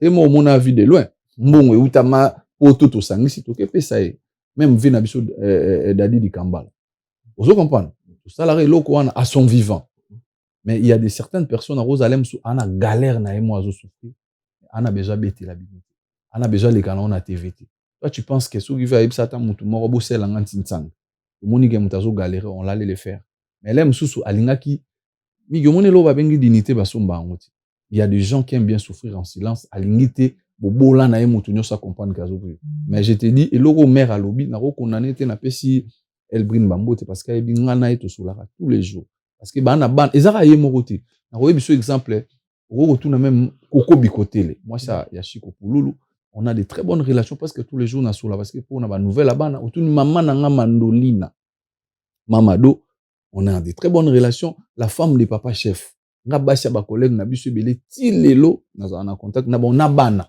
même bana ba vie na biso musu baza vivant j'ai même moi na vie na Faustin Soukar Elombe azana nini bana ba vie ba petit na ngai Chris Matondo donc ba Fallon Matondo et belé na solana bon j'ai de très bonnes relations on a PSP Alain Madilou ba salam et belé Tite Madilou na ba relation bien na bango kande na ebisio même nga pe mingi il faut les musu na roza na promo et préoccupé nga na biso na bina obetela ba collègue na nga peut-être ba osekanga ekufela nga na mutima OK on comprend ekufeli nga pe so pe na zupe solution te na tikali bon moi je te répondrai que il tenait pour son dignité il n'a pas voulu à partager on a battu pour aibi que mon na biso pesa mambo ebele na ko yo singa mutu mobo lobi ayo osekanga mingi je t'apprends yana basira na biso musu bana Kinshasa collègue na abengi na problème ndako na lukela nga garantie na futa ndako azelisie zela moi mukele tana kansambo on a peso loba otala mutu na legi na TV au fingaye ah ouais a changé les quand comme on n'importe quoi sérieux mais aki ko senga lisungi ba ebisio zela vous comprenez mais yana batu mususu migi ala la libanda aliate asa nini migi aroyate a souffrir nango bongo avant nango pe bongo a senga pété donc il y a des gens bazalem sous pour la dignité na bango ils préfèrent pas les faire donc moi je dirais que vieux alagine na besoin te ba petit na ba kazo galérer mais et à son âme je mérite pas que moni maramba vieux ming mutazara expert nango oye comment le roi scène na Ekinal a PSPV Jean Didier Maleko basala mebele ouais ça ninga mbokela te te na profiter po yeti lelo donc ye kaka kumba vie donc na profiter pe na pesa ba sincère condoléances ba Kinal a fait papa na ye azana Kinshasa donc jour corps ezo bima un jour avant corps bimanga na zongi poto donc malheureusement donc voilà Kinal na pesa ba sincère condoléances dia za expert moni ne no lobi mère la brina l'équipe au monde na Kinal Na matanga. Atumboli yo zela. Kanda kufeli papa bon fa yo zela. Toma 40 jours. Yo zela. Yo to bengete ye mta bengo toza. Moi jour akoma na para comme na sendeni. Ya bana kota el bitot. Ba mora benga. Mi gezande ninga fona répondre. Po ye akoma on loi ma battle. Na profiter pe na pesi bana vi nanga tout bana vi fay bango tout place baza. Ba salam ebene ba Lasconi, ba Daniela, ba petit nanga tout Andistar na maman na mao. Bango tout na pesi ba salam kola za na bango. Très bien, merci beaucoup pour la première partie de l'émission. Le petit moté na bandeko tout baza connecté branché en scène pour moi la chaîne YouTube na biso sur la vérité. Tout petit moté mingi na Chassel Mbemba de midi David Manga boss dit David Manga moté ma famille Chise moté belé na Doudou Kinkela les boss Doudou Kinkela 12 tout petit moté belé papi Matalata la Matos miroir d'Angola d'acoche ta patron maman Philbertine Samba moi si docteur Samba ya Gibaina colonisateur de la SAP, monté maman Sylvie Baina, mbote belé na yo, mbote belé na Fabrice Mansamba, Red de Mouta English Fada, père Banglé na Ras Angleterre, mbote belé na Morimo qui est monté maman grâce Tuzoladio, Silva Andexon ODTT, tout petit mbote na Efan Tumbanarat en Vex, Jimmy Chimanga Port de la Chapelle, partenaire officiel, Roi Bilamba, Grand Calais Amboka, Kéline Tsumbo, OGFST Paris, Kéline Tsumbo, mbote belé Pesaza, Vénanga Kéline Tsumbo. Attends, au monde, on est dans le côté, mais n'abi qu'un zama battre nos personnes. Ça date. Il est tout une fois de plus pour monter bénévolant. On zama mon on zama battre là yo. Monter na John Konde de Grâce Santiago, monter ma maman Ani Konde, monter na bande ko tout bona biso na Nantes na moni Mishada ya Kabinda soyo Kabinda Mishada ya bambote belé. Merci pour tout. Tu débord mon nzamboka. Merci bande ko tout à connecter pe branché. C'est net moment na chaîne YouTube na biso sur la vérité studio. On a battu encore remixé à votre coup dans les parties. Voilà, on a pesi Jasmine. Jasmine Massé les ebon na bambote belé ici gazakuna na Chypre. Na robo sanate Cynthia Mufunga na London, is in London City. Ba on va baninga bon ya maître sagesse intelligence plus beauté yemoro Niragongo. Christelle Nira kapena na pesi bambote belé na Kinshasa. Na robo sanate na Londres ba bonne année déjà na venanga de gloire Ntsai Crédit Lyonnais mère bienvenue Kimbunda et puis na ba petit nanga tout tant nanga pichuna tuna na Leicester na DD digital Gaël Kifanga petit nanga Curtis yo pour mo zo de mabango komi mo na Londres Curtis kondo bambote belé na bo sanité bureau nanga mobimba Patrick Ngambe Kaluji ministre Rankin et Sinclair Poutine Dada Kanda CG Oxy, conseiller privé et personnel. Bango tout place baza. Niki Kumbu na pesi bamba salam ebele. Nous a toujours ensemble, toujours bossé, toujours travaillé sur projet na biso tous nango. Et puis venanga mukubwa de Malé, député Eline Tsai na pesi pe ba salam ebele ainsi que venanga Rinolé, Cristale le Rianale, le Oma Denise pe ba salam ebele skazali et puis na bosanité Norolias. Azapi na concert mounene je pense les ans na mois de juillet avec Franco Prod a obeta bongo na Bataclan noko lias na monaki nini na donc jour wana da oncle to chaye pe po ebele parce que mige na ko so te moni na ndenge na biso mo bana poto il faut plutôt ça l'effort to se soutenir c'est bien parce que zara atega musicien outi Kinshasa yego beta concert awa omoni ke batu baye le 11 juillet noko Elias obeta bongo na Bataclan aussi nga pena ba surtout ba congolais belé ba na diaspora migeto se soutenir entre nous ezara atega musicien outi Kinshasa yego beta to chape no Elias parce que déjà moto azo produire TH6 Franco Prod maison moko ya munene ya production ba on ba produiranga na bengi batu belé ba so produit pe Jos je sais ba produit je sais na grand chanteuse na c'est une maison de production très fiable avec Franco WMA na pesi ba salam ebele donc tout ça bango poa to soutenir Norolias pe ozala bien ba tout ya Paris na moni maître Zingzong ya barumbuye pa outi ko melanga na PCP salam ebele ba Rodi Kantouf producteur Msou Junior bongo na habité so abaka produire c'est Léo na nini na Parc des Princes bongo on a habité so c'est Léo Datiti siko ezobimate les millionnaires petit basele na bosanye pété ba frère Jomo dans qui Caspey ba Ricky Lumu le baron vinanga Pichumbombo autour de contrôle na moni vinanga Jiba basalam ebele donc bana Bruxelles ba Dodamba ba masananga tout ba Yves Bajika na déjà naza de retour na pesi bon basalam ebele petit nanga Rududu et puis Brunel Nokosho donc staff mobimba ya Lola Patricia Walukunga et puis c'est pe basalam ebele depuis Londres donc on a mabanga ta réaction les anini kulutu na faire ego la francophonie et enfin il faut quand même bon na ngana 2 ans quelques mois na mona image wana hier mais c'est pas professionnel c'est pas professionnel prochainement vient en vraiment faut bureau ça la maka parce que c'est pas l'artiste zomona faut bureau ne mutu faut ça la boulot avant artiste matana scène mige même ngando moninga bo avant matana scène faut aussi là mais ça dépend ya ba scène nini ozolobe ça ma scène nyoso koloba mamba scène nini artiste ça scène nini te mige omoni même feti parce que na moni vidéo mo bonache nazobina ezaki na o papa Chira betaki batu bazoloba ji bazobeta na salle eza même pas 100 personnes batu bazobosa na ke papa Chéri so atanga yeko beta na feti wana eza concert privé donc moi na concert privé na total la Sidiki Diabaté o Sidiki la grand artiste abeta basala minina abeti na ndaku ya général mo na mboka na bango na kata salon mige aina orchestre ne bazobeta donc concert privé ngaso na mbongo na nga na biji babetela ngai mama Paradis Priel Josiana et petit Johanna na Emmanuel concert privé à Taboza 100 mec na fait toi il y a plus de 200 papa Chira zo beta BCBG tout droit kaka mais tout le monde congolais zo polémique zo bossa na JB c'est la grandeur ti lelo papa Chira zo beta migi au côté lema ma tala qui te paie Jantamisine qui boranta mes chef d'état-major Mutazu Mukanda pour akufi Mukanda bimi tout droit kaka au monde donc migi caché artiste azwanga va matana scène nga na sepeli ton na moni via Zumbongo wana malgré na retard ba bia somba ba parler fort ozomona mais prochainement ba bloka bongo même staff faut ba solo là mais na mitango yo zolo ba bongo yo na biso ça dépend ya ba appel ça dépend ya ba ça dépend te de to vandi boye David Mangaya bengi soirée privée mo ezana yo zolo bien vite fait kitana siko na kisasa eza soirée mo mokonzana pour ça seka yo chana mbongo liboso mige nazo bisa ça dépend ya ba appel ça dépend ya mutabengi yo ça dépend ya considération et ça dépend à bassin. PDG wana ezaki organisation ya munene événement ya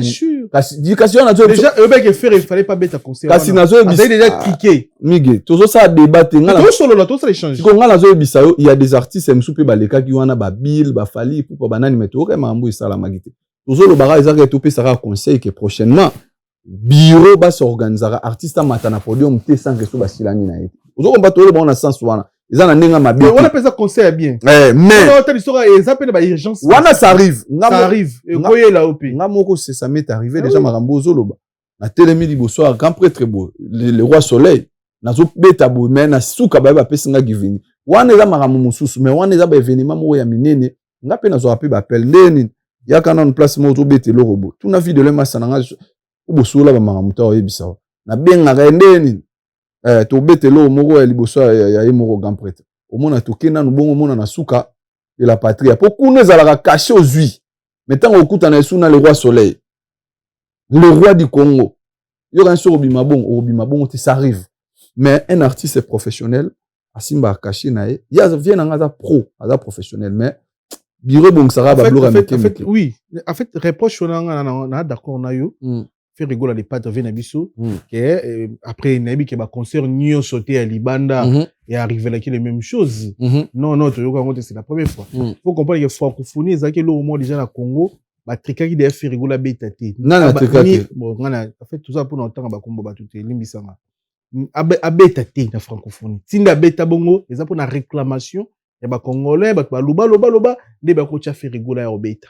C'est déjà qui fait rabeta ba tchaki ba gims beta gi tout monde ba artiste belé mboka na super beta mais sauf ferry ba tout ba comprenait tendeni sauf ferry ba organisateur on dit ba sala ba tricage na bango après ba ko tia ferry tout ba ko tia ferry petit ferry ya bon petit ba tchai bon parfois ils appellent moi o ezali ke ai na choisi fois yana nous pour ça non musala ba contrat ba mambo peut-être ça la après mais après ils a conseillé ma bete salami nango mais eloko nga ina tout sur ça parce que amoni ba congolais mususu ba communiquer na ba page ba mususu ba loba na niveau fait rigola akola que ça chèque na média qui ba fouti francophonie fouti et puis toujours analyser sur ça parce que asali nini ba kangi photo na chèque yena muna après nabi ndeko ngo to peut-être az organisateur mais peut-être ça organisateur mais bakangi photo na chèque mais na moni ba congolais musu bazo critiquer artiste déjà netinga pour na part nanga eza niveau communication parce que faire pas exposer bango qui va foutre un bon côté donc ba fouti il faut communiquer azumbo ouais c'est tout à fait ba musu bazo mona ngondeti mabe yo zo mona ngondeni kolandaka mige ngoni kolandaka des fois batu bacha ba commentaire te parce que bazo chabiso na bazo chabiso na ba mbrema total omoni via le lac abimbonga mutuki nanga abeti concert ayena ba jeune wana ba ye mutamta longo ne pa na ya che carburant na ya ye abimi na l'art mais tant ba fouti yango faut congolais pa yeba parce que comme le roi Sija mbwa kela abeta concert au fele pour na ba presser mais tant azumbo wana fa la que ça pe na mokili gazo yango parce que mige moni lelo bata ba commentaire na ena lo ba faire parce que na mona ke ngai rezo proportion mususu ba réaction ya bato ya ba internet ba analyste de lo ba comme na ba internet ngai na ça qui sorti médiatique na Kinshasa na Glody Akina vous avez goloba propos marambu ya maître Gims na kulutu na Fally Ipupa. J'avais fait mon analyse nazaki correct aloba ki en clair entre nous soit dit mige nga so zu téléphone nanga na ebité wana za yo so tali sur 100% ya musique za téléphone nanga nazata na nzimo monte ya maître Gims analyse na aloba so que sur les 100% des congolais l'aime so gomo na ta 3-4 ba na maître banzimo maître Gims parce que la chanson de maître Gims est trop consommée na milieu na ça sapé comme jamais donc azo ça la musique plus pour naba mindele que pas trop pour na biso ba congolais yango nga na lingaki bas séparer bango na mamba ba guerre wana parce que maître Gims azo beta musique ya mingi ya ba mindele fallait azo beta musique na biso amemi yango pe lelo ba étranger lelo ba comprendre que ba maître Gims ba kina na continue des bords c'était na suk saka migi des bords bon so lo bano après nga limité vraiment to oza na katité na nga na pesa éclaircissement oui lelo na ko to avant avancer lelo ba collègue na ko benga ba collègue pour ngana na nga simple youtuber mais nazo yamba bino ba artiste lelo ba master belé bazara ba chroniqueur ba journaliste ba ko ba mo vendre na kiti ba invité pour ba critiquer ba artiste lelo nga isala nga passe ya wana na moni ba dénigrer vene so Jagubal pour ba propos nae makambo Jagubal lobby donc soko za la journaliste yamba batu ba master bo yamba batu lelo na sepela no pe yango na lobano à ton vivant si lelo banana e bano na mona ba yambio na émission na linga na yo lobani mige conseil gratuit ko sala ngoti na yo lobani biso photo yamba yonde fo bo yamba ba lelo ko ma ba journaliste omoni ba yambie na émission azo lo bo barate mige na si ça bon na donc na za ko loba aujourd'hui so tali a wala msusu omona na za ta na chanson mo ya d'ajouter na chanson maître Gims mais na rosa na 5 chansons ya Fally Ipupa 5 chansons à faire ya Bina Filé ya Déplique ya Fabregas ya Héritier Inosbi donc il veut dire que na linga ki batu ba kotsa ba on na ba guerre wana te mais nous tous to yebi ke ba maître Gims to ba genda obeta ba concert na ba libanda ezaka musicien français d'origine congolais mais Fally tanga zo kenda okene na image ya Congo musicien congolais Fally Ipupa donc c'est lui qui vend plus notre culture plus que ba maître Gims bazo like ça bango le roi ba binationaux le roi Babakambo né en France né en France grandi en France scolarisé en France mais abetara na Congo ba maître Gims bazo kende bon on a linga ki batu ba séparer mais entre nous to yebi bien que les gens qui vendent notre culture c'est nos musiciens locaux au ba utara Kinshasa na rolo bara Fally Ipupa e morote ba Héritier Watanabe ba Ferré mais batu bazu yango parce que na pesa que exemple moko ya joueur na biso mo Aaron Wan Bissaka na Soso exemple là na expliquer on mige na loba ki pourquoi tant pendant kan na mona batu obi ke Bissaka abungisi biso image ya Soso pani parce que Soso pa ndo beta mo panzo nde babeta poste moko na kitala na bikoma batu ba ko mo sala ba analyse bon na pesa exemple na contexte mo footballistique so ba lobara bon. Mais les gens ont commencé. Bissaka aza professionnel, aza international. Bon après aza congolais, nani o pas international. So pas ando beta na Maroc. Donc aza de international beta rappel libanda mais beta non na pototé. Ezate que na ngaki na rien à voir so na linga pe na minimiser PT parce que so pas un joueur. Je peux pas. Oui. Odo mon ami congolais yango. Mais est-ce que Bissaka est-ce que Soso c'est pelango Soso déjà et quand il y a différence. Bango mi balé baza ba joueur mais mo azo beta na poto mais sko batu bani bazwango. Balati sango loko ekoma loko batu bakoma ko finga j'ai vu beaucoup d'insites par-ci par-là et ça par rapport à exemple tché exemple on nga na tchaki on kaka na contexte ya bali na tchaki on na contexte ya musique to Bissaka ezana ni Soso ezana ezaka bango moko bakolo kombo na kene non la conteste bale parce que batu bayebi pendant la Coupe d'Afrique batu bandolo babongo ko Bissaka tanga sali excellent match batu bakomi ko comparer obi ke Bissaka bomi match à soso tout ça ngana kene non la conteste bale parce que ngana mutu na linga bale trop ba fanatique ba sepel ba fanatique na moni ba insulte comme aucun de départ et d'autres na bo vraiment na osenga na ba fan tout chara mai na vinyo mo babo sana pe bola muteke tous arape na ba vie wana mo so pe likamboza to ya rape to chimwa liloba to ça et puis moi ba sport mais ya roya ko touchara ba tout na ba famille bo finga bana déjà ça et ça la biso loroté parce que par rapport je me reproche de rien parce que je me reproche de rien prévenir moi j'ai une très bonne relation avec Nanga Fally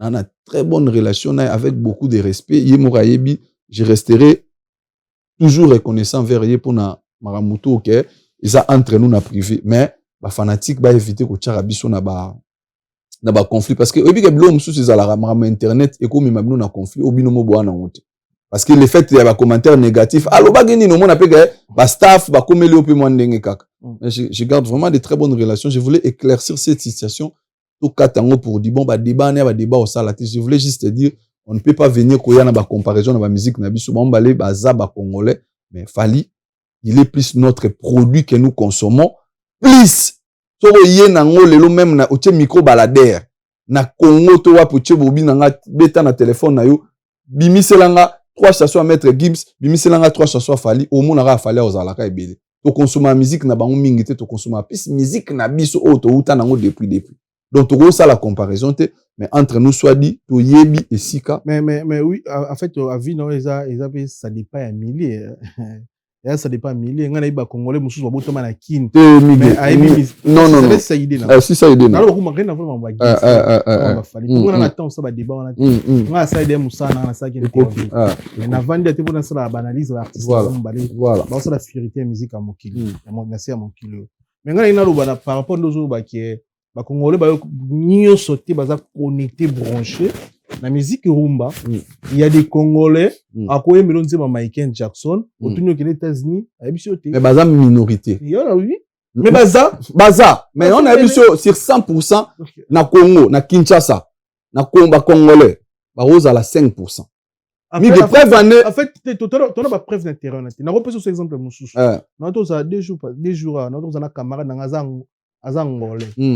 azangolais vous allez na ta voiture na ye a chelinga musique à Gims abando yembango na tuni ndeni yembango est-ce que oui bana na France na yoka aka yi omoni de yo moko de kamusio mais en fait oui parce que kamusio po na no mona ngote azangolais kasi on a linga la te azangolais ba portugais kuna musique à Gims na français omoni communication musique toko balancer na pourcentage te toko zala na maîtrise kasi yango moni na boya personne ayebani na Congo les artistes belé congolais mais regarde Koufa Michael Jackson aya pe Congo te mais biso nyoso ba congolais to yebi mais ba musicien musu ya Congo yo yebi bango te donc tout ça biso calcul ba pourcentage te ko ba Gims ça va être ramuké bango va être rebellé toko prouver ngo PDG ngana boya ki loko wana parce que maram nazolo beza palpable evane mige ba musicien na biso belo mona ba sala siksa ngana mona jeune mouraza na siksa parmi les grands ventes ya rap ya auto aki abeti na Kinshasa salimpiaka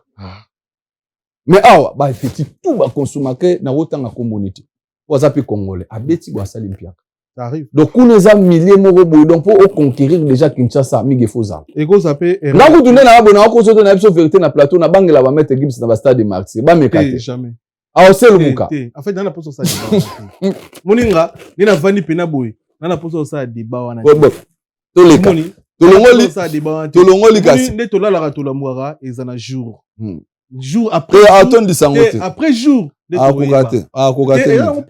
après jour ne toyeba puissance ya moto toko sola makambo mona na ba Côte d'Ivoire et d'autres tatabana bon Congo en fait non na mona tatabana na Côte d'Ivoire na mona ti image bon to le gana bisura ngala ngaba na éclaircir un PDG ni contre moto na ni pour ni contre moto et là on est salami to na nizarati to na nizara après tozo zela ngopeka mais oui mutakufi pas zate mais ngala na éclaircir na travers émission na parce que na oleka sous-souté oza na clôturer Donc so kanisa que un jour Maître Gims au Saint-Pierre na stade match. Donc Michael Jackson pe na kin sera beta ngo Saint-Pierre. Boyo comparer Michael na Maître Gims.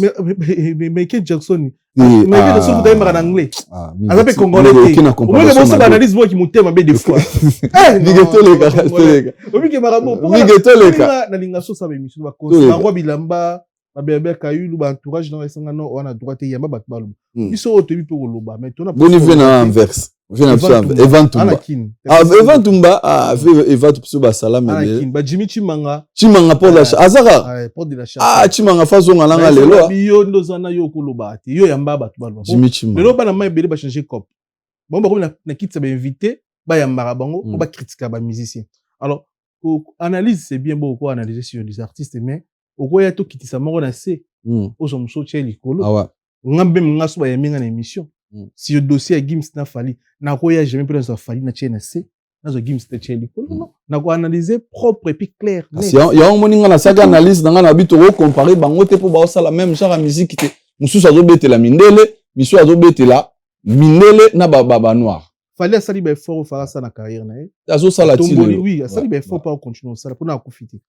Et puis Gims pas sali faire ça. Donc bah ça peut deux personnes différentes, ça sert à rien à comparer. Bon sa musique ngi ba fanatique na bino pe bosunga biso biso sunga nani bino pe bosunga biso parce que ozo mona lelo presse yo mo ozo lobo pe exemple ba ninga na yo lelo kala biso to yebagi presse fo bazala au milieu du village moni ninga yo koma bo même yo pe fo motan ozo loba pour na mona pe poza ozo boira pe moi pique ozo mon l'aime ça par rapport à ba affinité par rapport à ba maramuna yo c'est to solo na pique bimi côté te na bi moko obwaka papa Hermo skona siko ezate neti boyene oyebike nga so ozala ngo bwaka mais so ozala batu mususu omona en fait bozo obligé boza au milieu du village PDG ngai ne naza pena boye so ifuna za muta mutu na ebiti na za muta nani nzambe sapesi nga limire na nzela na nga na po za muta mutu te omoni même makambo nga masaka interview na Gims eza nenga mais tala be mission sala minga singa na nga yambinga pona ke loba nga masaka mission na Gims donc yo muto boti mambo nyo nga ma poser des questions qui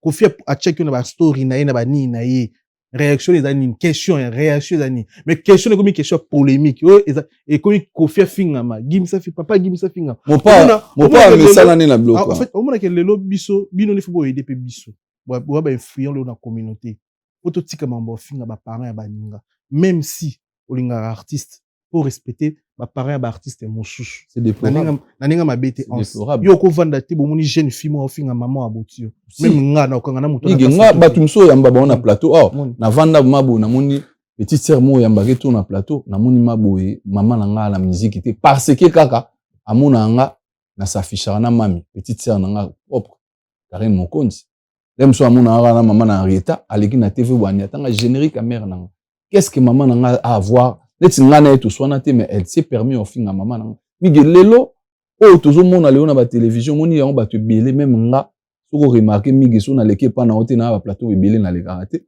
na pesi mutu nanga pe jo mato pe ba salam belé et na ba place musu na za sélectif pourquoi o to mona lelo na ba internet mige tozo zanga mamba roloba na bandeko na biso abasi na ya mibali misusu lelo bulo ko mosala mona mutavandi ache caméra na ye abandi ko finga ba parents ya bato o baza rien à voir na comédie rien à voir na musique lelo mo tala lelo nde komi nango bana basi même na communauté awa baza sous na respecter yo moko moni lelo donc kala biso tozaki ke yo mona même dignité ya mwasi ozo mona ngo ke donc eloko moko boye eza pasi mais lelo mona tala regardez comment nos sœurs lelo ils ont plus le respect na habité ceux qui ba une place ba vandara na habité so pe batongo ba sa ba bêtise to mona ba pe na ba mibali mo boye abenga ko pe na téléphone bébé je vais te voir a même yo pe na restaurant présenter pas ba ninga ke ça c'est ma copine na habité so ba na mibala bo so ba na mibala bo mouvement ba na ba miwana ba mibali te ba basi parce que ce genre de femmes hautes au monde je vais pas entrer dans les détails pour lobby ba fongoler là ba live ba finga tout ce qu'on voit aujourd'hui sur les réseaux sociaux ça reste à désirer ça craint parce que moi c'est sous na respecter moi c'est sous na valeur te dignité moi c'est sous souté bolungwa moi c'est sous valeur te na communauté na biso congolaise mais sur aucun na ba communauté nous sublo no monde en côté c'est ça qui a engendré tous ces arts des histoires mon amutava na TV boy na habite tout à l'heure na bisaki on a début on a profité na pesa na nataka mangeni ba mbote belé na nesi koza ba salam na yo toto solane tout à l'heure au mona muta vande azo finga ba map ya ba mama ya batu na ya ba papa batu ana respect ya batu nyonso po nini lelo internet epesi mututu nini ya na oni jomo bobi natali commentaire mo mutu moko akomi bino to bando beta bino na poto o awa pour yo bika bon simba bato ezate il y a beaucoup de gens surtout mingi baye ba poto lelo lobi ba fingisi poto na niveau moyo sakanati ils sont là tabo na ba clash bo bando clasher mo na batavandi na bando finga mama batu a sali lo côté. Hier je parlais avec un vieux à nous influent na poto amigo il faut mon ton bengelenga na terre kombo na asiliki mwana na banga sali.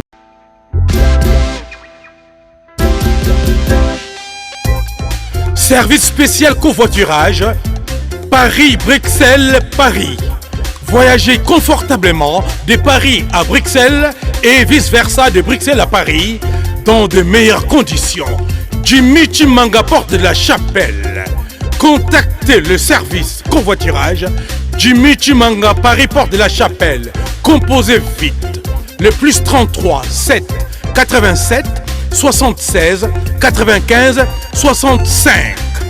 Pour toutes vos démarches, afin d'obtenir le passeport Yabanamboka à Bruxelles, dans un délai raisonnable, confiez-vous à Jimmy Chimanga, porte de la Chapelle. C'est sérieux et c'est efficace.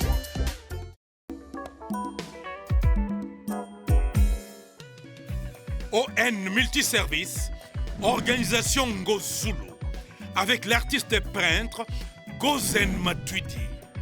Pour vos services de décoration intérieure et bricolage, tous travaux de peinture, papier peint, enduit, parquet, carrelage, électricité, plomberie, montage de meubles de cuisine et plateaux télévisés, contactez Gozen Matuidi.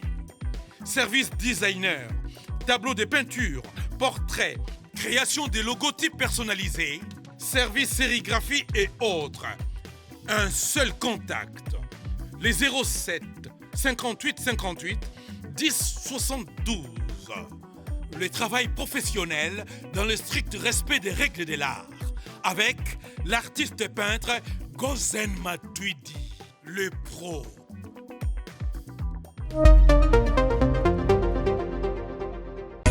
Maison Awatusa, chez Maman Nicole Malonga.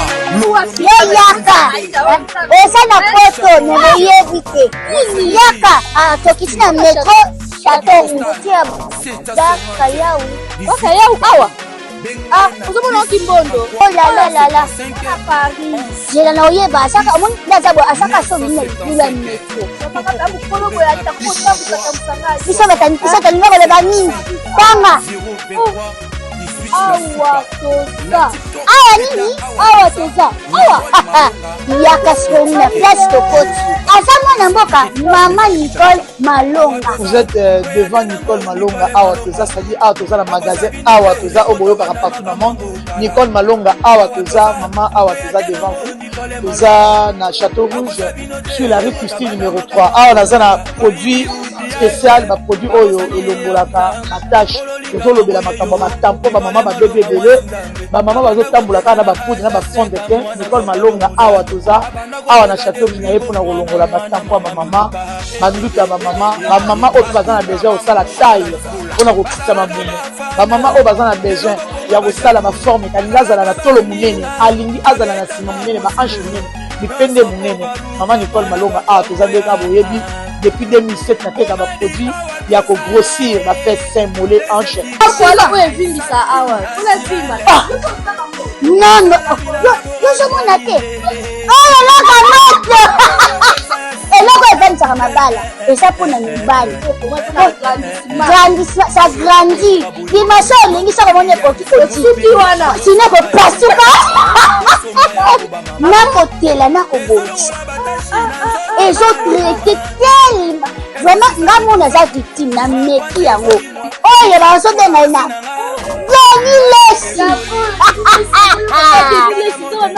Lesi yeyo azobongisa loposo apoli koteka ngo légalement na magasin ezosalama na laboratoire mondele awa na poto ezoteka ngo légalement. Je pense que bomoni ndenge eza na barayon eza eloko moko ezosalama naturellement, ezali baproduit authentique salama naturellement sans aucun produit néfaste. Voilà. Nicole Malonga akosa bino te ye moto banda makambo kala awa toza boya nango Nicole Malonga l'autre bamani ko toucher ka dans les vides amina asnga na ok prison ozomona parce que c'est trop les chroniqueurs bato ba live ba fina biso ba live bato misuso oh non na biso bêtise comme na niveau moyo sakana yango moni lelo j'avais trop mal on a moni vieux juna jana nazo finga na télévision c'est notre papa bino bo s'approcher na bato bongo bozarana bango bosala ba photo ba vidéo na bango c'est des fois aussi bino bozo encourager na ba théâtre na bino lelo tozo suba film té éducatif o lelo porter conseil reproche na communauté congolaise lelo ba théâtre na bino une grande partie ba comédien ba mo sala ba théâtre oboka na ba jeton ko finga ba jeton ozo motiver mutu na film mon atala ya comédien moko azo permettre ko sona na mwana zo finga mwana okateli lingala ngeza style kasi yango nazo loba mingi lelo ovaneka ndo lobi na théâtre na loba domaine ezanga ça fait trop mal aux domo na théâtre mobimba awa donc bon il y a salango ba salango ka po afinga bato abwakela donc théâtre komika basé sur otali moi sketch na bango mona ka mbwakela na kati ko bato bazo retenir nini yango mingi nazo ko sauter désormais nous sommes retozongi na ba affaire au ça sous théâtre tenga vraiment je suis désolé nga na longwa na makambo nga na sola na ba sœur na biso ebele o mona leo na ba théâtre na binga bo benga ngate bo benga nga na ba théâtre na bino te na ba master be na oyate mais biso to zongi sa théâtre na ndenge na biso ya basket ya Mickey mais avec les sons avant tu vois film nga na zo sala faire à Rondo au mona nge Davina za na mobali mo Davina kota classe atanga une fille d'une bonne famille mais alingi jeune moko boye mutu ekufa mais alingi e kaka malgré bongo parlons on veut montrer les gens que l'amour est aveugle ozomona tozongisi ba leçon de vie na kati ya makambo lelo tozongi na makambo mige certes il y a des gens au ba osala ngona ndenga ba négatif il y a pe na batu musu ba osala on pe ya ndenga bien basé faut betela ba maboko aujourd'hui beaucoup de nos sœurs et nos frères so talinga na théâtre mais les gens parlent ba histoire na bango pezo kende pe bien mais mingi lelo surtout bata ba sketch surtout bata ba gag neti vient na modéro vraiment je suis désolé ala bien na to solo la bien natali. Il y a un ami à moi, Aza Congolais, Josmar Enlin, vous savez, Atindelinga 3 vidéos avec modé, ba vidéo ane eleki na YouTube, na koko tala on a ba nanga nanda kote, na kokate. Imaginez. Mige, je te dis la vérité, je saurais pas regarder ça. Na ben avait nanga, mais je suis désolé, là me souviens moda mon nanga ma bena on a TV, mais je me suis demandé na bi vie na habité soki izaginin. Mige c'était très très loin. Aussi on t'a biso to ba éducateur. Tout ça bablo momo na mado ba simbi vêtement ba kirikol donc je me suis en plus dans exacte scène numéro tebele na bi siko bilo ka boy donc yango tango zo loba na ke biso pe to na part ya makambo na makambo oui mais bato lobi ke to s'affiche na bango mige nga na roza na ndenge na nga na salaka yo poza en façon na biso bobi banda to bandi ba théâtre to bimati lelo so otali parcours na biso kande papa Chirazo loba tout droit mais bato musu ba na ndenge na bango mais là mususu batu ba robule loka ate ye azarana batu etel ba finga ka batu basala ka boy basala boy mutu na mutana ndenge na ye là mususu ba robule ye pa lo barata pe sa conseil et moi je peux te donner le conseil mais ba petit nango na zana ba c'est aujourd'hui des mères de famille ba pe na mabota na ba ngana pe na ba limite abasi na ngate to baba na ngate donc na pe sa conseil na limite so mutalala la muka monika ye fa clasher mutu yo peksaye mais je dis chapeau na Karine à chaque fois son a bengi du Cameroun c'est mami le roi na zula on ba appel batu ba benga ba sepelité faut vraiment au doser au monde n'a pas ça nini a diminué net dernièrement je profite de l'occasion na pesaé salam na moi sinel l'évangéliste Odon Elwanga elle a été très touchée elle a été très touchée na ba propos donc na principe maman Bénédicte Bambote vraiment couple wanga bandeko na nga tout chanasi surtout bato ba live bozwara aussi l'histoire mutu vandeli mutu bose onde bamo bana ba via bien mais so moni bamo bando beta ba vie na bango mais c'est catastrophique mais communauté on a habité so toki na onde ni tioko mona makambo ko malwa États-Unis bato ba bimana ba minduki bato ba bomana migi wallahi bilahi na ebisa et comme bato ba ko mo bomana parce que et comme ko toucher bato ti au fin fond ya mutu ba toucher susuka yo mokote ndezaki kala mais ba ko mo toucher moi si ba toucher bana ben site mo boye mutu ako supportant tu o mona mutu musu na sakanda oza mambeli achubi mutu où allons-nous tozo kende wapi Tozo kende wapi. Mutakale komi nango G, komi nango elorote, komi nango. Donc, on sait pas. Sango bete mana Paris ba beti bino 12 bata Bruxelles namoni mama Sila ça ba tournage na ba comédienne belé ça les recrutement ba ndeko musukutu ba ça n'évite sous ba artiste mais namoni ba ndeko belé kaka ya Paris wa bazo jouer na mama Sila mais bi manesi ba beti bino 12 n'évite bozaki au courant ba benga bino boboyo ya bien ça vraiment 12 ya solo azana posa na bino te na film na ngala oti na kini koko tsano na mama ngala oti na Kinshasa mais voilà so yambi di cheso tout ngala oti na kini mais una kosoti na ndenga mabete nga ser na ngai moka yebi moi je t'apprends que il y a des tournages na mususa sala na Kinshasa nga na zala wana ya tournage bo bando sala bonde ya ba restaurant bo j'étais là elle a voulu même ko tsanga na scène yebi ma mutu sula entre nous et c'est très bien que moi na lubana bango pelele que moi do ayebi ke soka osala loko moi eba benga nga ezate parce que nga na lobaki nga ne m'appelait plus nga na yebisa bato moi maman na loba jour aux occasions yamba ezaka ser na nga silate et belé ba yebisa OK nga na loba na bango so bo sa ba nini po ba ni ya suka kuna auto ko tezaki Mike mutabenga nga na nini mais Mike yebi poise wanga ezaki difficile même vena nga po pa benga nga mais c'était vraiment difficile parce que nga na sola na bande ko nga na bino ocha mwenga donc neti ngabu naza exempté po na nga moko muna loba ke ba bacha moyo na ba film ba théâtre congolais osa fier nango ezaki problème nini o lelo yo biso to yebi na théâtre lelo ozo communiquer bacha moyo o passer na ba théâtre bande ko non eza pour na ba raison nini ba raison compte tenu à emploi du temps nanga et na ba raison lelo théâtre comme le roi musique zomona théâtre comme le roi musique makambo ozo loba na musique na théâtre pe kuma théâtre comme mamba ba kansu ba bandi ko finga batu na ba parents ya batu o ko accepter te alors nous autres auto lingalem surtout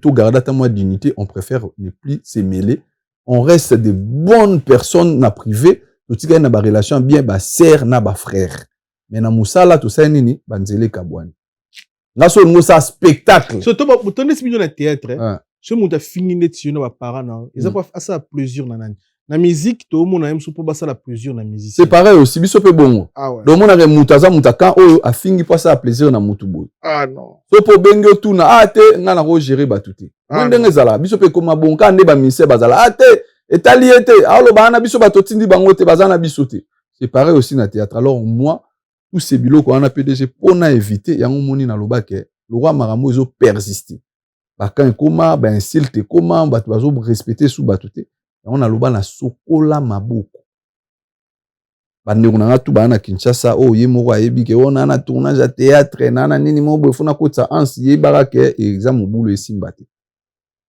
mais ba petit na nga par contre o basaka ba vidéo ya ba van moneti ba petit na nga do la star Dieu merci l'homme de Dieu ba Hermen Amisi ba petit na nga Tatou Séraphin ba Floka ba jeune wana foudre pe na moni pas ça ba bloc on a vraiment bien petit na nga pe la foudre pe la foudre na mingi na TikTok nani musu na bosen comme na mande fa pembe petit na pe musu atelier na habité asa pe kana nane te asa comédienne oui te mais ye babilo na sala na mona ngole mso atemi boye c'est ezo cadre na nani na ngati voilà na vision na nga parce que mige na kota na babilo tout il y a beaucoup des artistes qui me contactent ya ba vidéo na bango so na taye na habité ka benga mais né na mona blo na sala ça cadre pas avec mon vision par contre petit na nzambe na koma kongone ko kima ya sollicitant ebele mais contenu abatan bo floka oui bien sûr ye ba thème na mona que ça peut aller ya misusu na accepta misusu nga mona tali na monike o simbate na osalati parce que ngelo ono zo sala footing de langa so non natalité footing de langa nga national ye bien na sala na national nga sana ba petit nga tu wana bango tu na sala na bango Tatou Séraphin wana petit na nga kuna ba spectacle na nga ya parmi bato ba sa ba première partie et puis na maîtriser ba comment na bango na tala bango en fait na ces disciplines déjà na expliquer msusu na fauteuil jaune ça fait to kende 1 an bientôt na donc to kata liste ya bato ba ko finga bato na plateau nga na kumasi na sabi na kumasi to kanga motema to zanga invité mais to yamba mutu mo to finga faire merci beaucoup to ayo finga fali merci c'est une bonne chose na sabi na kumasi c'est meto ça l'émission te mais to yamba mutu mo ga ye bando finga faire mosusu to yembe lo ba ndo finga fali to tonga société te to boma société même spirituellement ayako finga na fauteuil genre to kanga nzala to yemba ba grand messieurs to organiser to yemba ba to ba bele ba benga biso déjà ngamo pe na mutu nanga na vanda bo na ba tiktoker na ba tiktokers na moment otala mingi ba live est très très important éducatif ba vidéo moi n'entends ba floka ba geno ba se débrouiller vie na bango bien na Congo ba tato Séraphin na tala bango ba compter bango ya bien nganga national na tala ba compter na bango so na vai na parler na tala bango ba live lelo neti boy live ya TikTok na tala live ya papa Moïse na auto découvrir père mon boy donc à ça analyse bien à TikTok alors makambo est très important pour na mboka parce que mboka na biso faut loba mais tout ça on te ko finga oseka ansiluzolo ba vie privée na lokuta surtout lokuta ezana maman na biso moko audine moi ça babia donc abetara maso lokuta ba vie ya bato nyoso lokuta on a détruit ka ce on a moins solide esprit te ba lekufi mais oui big objectif na bango ezanini na beta ba biloko na panza bango parce que ndo lobi faut que tu en as femme mo maza solide talibo ya mige tous ces gens là qui font ces choses là sont remarqués bango tout ils ont rien à perdre donc déjà ba perdre ba vie au moins muto déjà ça n'a rien à perdre déjà perdre vie nae a olinga pe a commission na même niveau nae donc yo siko so za grand esprit oza muto esprit au côté na ba jewana te si te souviens une fois ça l'émission na mutu mo ayelora ba bloga ba bibembe tout ça na benga na so mige ces choses là ne peuvent pas passer sur ton plateau parce que ça image à émission na lelo et parmi les porte-étendards, il y a poto lelo mututu na poto ebike protection c'est parmi l'une des grandes émissions il y a miki lo msubo permettre ngote miki nga kutu yozo tangela nga ba live wana na kuta ngote muto yebiso ka mona nga na kuta na live ne lo ba biso moto sali na bana mainde to sagi dernièrement na président sai mais pamba boto sagi na ba président sai di shababa mobikisi petit na ngai leader amisi moi bana mai musutu zaeze wana to meka mo solana succès en fait bon ça les changements bien voilà tozo solo la moi ba réalité na biso na succès ka sona bo ça tangi pas ça ba netinga ma wa obiga na kutana na live succès mo ko alo ba mama tanga na biso nga tous les live natala anguti je t'apprends que natala live si ça la ba contenir bien ba live na félicitations na nga natala ba live wana te parce que bêtise au moins mutavandeli ni ka rando mama ya bana na ba misusu lo ba mingi monika ba komo misusu to éviter après émission tout monde a remonté moi ya salelo vidéo ba ndiko insulter mais ça fait trop mal obi nga na plaisir ya mona yo ya mona nazo insister à leloza humoriste comédien influence aux influence na mone ba respect pasteur Moïse Mbia ya mbaki yo c'est ça en fait ayamba nga na ngoso lelo za ba ndiko belé ba tiktoker rebelé ake Congo akutana tena député ti ba okimai ti bukanga porte ye wanini image ofingi ba mama ba tout trop mwana ngo ya mboka ngono photo image ofingi ba tout trop mwana ngo oswana na basi yo ba contenu za ko sona ba problème mwana ngo yambo na biro na ye oyo na vandi na monyo na c'est ça en fait na Congo to nango pour ça ko finga to ezo ba selo côté zo kitisa tala ba contenu ba chaîne ya batu ba finga ba batu batala maloko ya biso te bo continuer ko finga po wana inge wana kutu yo mona nga kutu kaka omoninga na pasteur Moïse parce que pasteur Moïse église cité Bethel Arena les églises ont na visibilité makasi mais je t'apprends que en dehors à pasteur na yepe na batu misu na kutana na bango j'ai rencontré ba ministre na kutana na batu belé ba yamba nga na ba bureau ba opisa nga ba respect na nga parce que miki nga na bandi carrière na oki 24 ans depuis na banda ti lelo ton sa boulot na nga bien na sara boulot na nga correct mais je suis pas là na influence ou na zanango na gazo na zanango na bando wa régler rabatu na bando sa ba live ya roza ba problème bana mokili bana non je me vois pas dans ça zo tambola na ligne ndenge za to bossa na teke nous on est des pères de famille aujourd'hui les lomigé tout à l'heure moi to betama sola baba na kalaté tout ça na ciment na couloir nous aujourd'hui nos enfants ont grandi les lo parmi ko comprendre lingala zo mona na leka na concert héritier je pense na binaki mais après il y a certaines personnes où tu vois au père des familles des fois il y a des danses misusu les autres ya bisopé te ba danse misusu ya moza obscène faut ça la moi attention non on prend quand même des leçons autres tirer pe ba leçons elo bona sala ni na salate mais yana batu misuku te tali bangoti aussi maman caméra bo yo générique à maman na yo générique à tata na yo générique à bo apena mobali mutabongo ba musupe bana mwasi musupa ana mwasi pe ana bana pe 13 15 bana na epe bo batala pe papa manga leki na émission ayi ko finga bato mais c'est la honte c'est la honte de toute une communauté mobimba donc lelo migena ko to moninga TikTok na yaka so na pose na cheblo na nga na bimi na. Très bien. Tout est Manabiso, président. Merci beaucoup pour la force au PSA Bisso. Banda 2000 combien? Ça fait 4 depuis, ans. Depuis là longola nino mais bon pour mes autres. Il y a un président lui qui est défaité. PDG mi gagné. On rappellera la question. Vers ça qui na ngode. Kinkutu. Vers ça qui na ngode. Il fallait payer ezala 2. OK. Azaki na ngo na azaki na ngo na yaki na ngwana ya marron na noir. Yango moni na sali respect au monde. Pas tous na bisinga chaque mois au somba. Photo ça ni mission na Bruxelles kuna la sanionso. Ige pas tous na non na kotimbo ngote na pota auto ya sika. Et ozo etan. Ayaki na mbonga singa ayaki na mbonga. 200 300 laksa au somba nini oli papa. Ala mutu nanga na lingage to na PSP ba japonais to yakini mutu nanga 6 mantu. 6 lokolo. Loko to na PSP ba salam ebele pas tous na dama parmi ba courager mais mige bo tinde no aluka kayo. Bo tinde aluka kayo makambo yo esenga pe relation ça la mais oza makambo na eti. Wanza na ndenga kini. Komisko foko tamali gablo. Mige. Yo kansi soki mère apesi givinite ye moko na koti abimisi ma nini mo patas asombe. Ouais, parce que chaque ndou fa payer à Weston. Ndou langa ya wapi? Oui qui dit. Beta ba concert. Mais oui. Na nzembo. Malala les obimat. Malala. Aïsenga malala les bon, courage na ya. Bon, merci. Mais ya dinga appel kinkutu mais yebisa emige na profiter na émission na to Katibale London. Ba là bon. London. Isolo ba. Président Mimi. Aya. Na longole loko. Ngamo na bandaki yango na bomi yango. Na yelaki bino boye na ngote na longole yango puis c'est fini ya nene image abi to clôturer loko oyo to clôturer ngo sili PDG ngano no to baneno makambo ngam na yaki nango ngape mna clôturer on a pesi ba on ko accès vous en a catch na yo ya Nike vous en a ni na ya Adidas ya Primark vana na on a plateau wana za ba collègue na ngana to bana mutute ko biso za batabilamba te biso to takanaka biso na biso entre nous weza na ote mutu moka bilamba ndo mone na mono ya mbi batu miso bilamba bazo boya mutamaboki azumbongo wana wapi.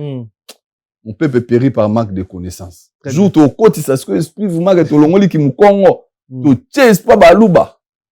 PDG. Exactement. Ba oli abiso na famille ya dé. Na pesi merci à toi. Merci beaucoup. Na pesi merci ebele.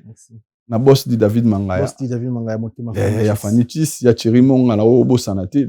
Tête na maboko bank. Na bo sanité Ridi Ilumbe Tsunami. Igor Chimanga Caporal Basalam ebele merci Kinkela 12 Doudou Kinkela 12 na yoka sango na bo sanité les génies blancs ide budimbu yem tazana bâton ya mema biso na coupe du monde pour la bon na coupe du monde et Michel Boké sans oublier LBL papa Louis Blaise Londolé na PC Basalam ebele et puis merci à toi na yo bana mai na ngatu ya pana maya na ebite soki Obosani nani Elbito coiffure, il coiffe avec sourire. Yé mutasimba mutu amige depuis des années. Na PC Basalam et banama et tout à Paris. Na Obosanité Julien Chibanda no compétition zate. Vraiment plaisir à trouver nanga de gloire ensai. Mkubwa Demalé, toujours la famille, bana tout aux ensemble. Tout de contrôle. Tout de contrôle PC Botelele. Yannick Yannick Kayenga mon invisible na pesi mbote bele mbongo yefuchaka mbongo Kazivova Yannick Kayenga wana master na ngai Eric Masiala na Switzerland bana Suisse pe Gaëtan lipa moto sniper de Ferrigola na bosanité obo retro lipa moto Gaëtan na mona ki pe na Belgique et puis Gomez na pesi SP Gomez bambote bele Davina Apwa Ursule Péchanga Blackline bonne année na Belvi Kandi bonne année na Dinana tout profiter bonne année na Sila Bissalou bonne année na président Caleb Mamila Chat na Madeleine. Félicitations. Abeti sold out na théâtre, je me passe au fungula ba comédien. Ah kuna. Ah beta kuna. Abeti des sold out. Ah félicitations na. Félicitations Madeleine si lazo gagné hein. Ah félicitations. Papa tolinga ki makamba bo ezara musique té. Ba moni musique ebeti, ba moni théâtre ebeti. Ba pechanga ici là. Eh, soki nanu muta kufite, soki nanu muta kufite ko. Siko yonde. Match ne. C'est ko gagner to liba concurrence wana te. Ndeto oboyaki na musique to bo pe. Yo le musique on va expliquer. Te na musique biso so to ebi ndenge ezaleli na za numéro 1 to ebi na biso. Mais siko pechanga za place. Te pechanga akomi na ba A+. Yo tala rate. Migo do lala. A+ wana roi RTNC lelo ba tala YouTube ba ta RTNC. Otisco na prison pechanga komi na ba A+ avec ma taboulo na. Migo eza na ba jeune na biso. Ba tala YouTube. Ha? Papa de l'eau nani aleki nani si la te ngala zo sa ba comparaison te na pesi bango tout ba bonne chance pasala mais na Madeleine no zalati ngaso ba pesi une invitation et tomber na za awa faut pesi une invitation bien sûr qui peut te bélir na mutu papa ah Mige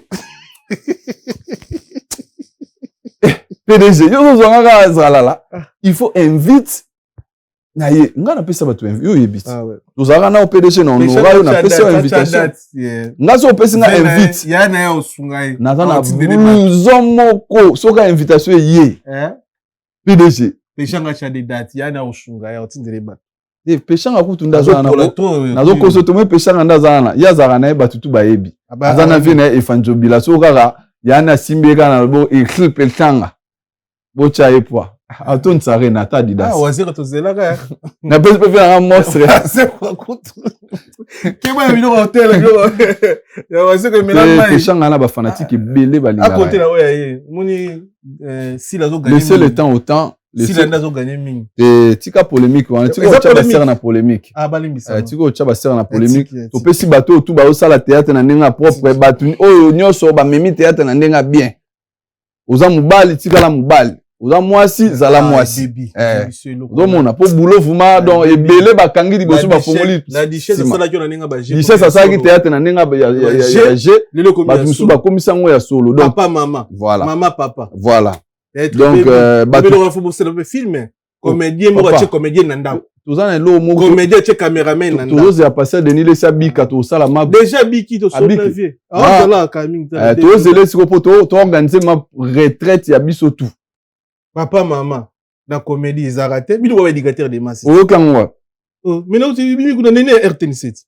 Néné à quel RTN7.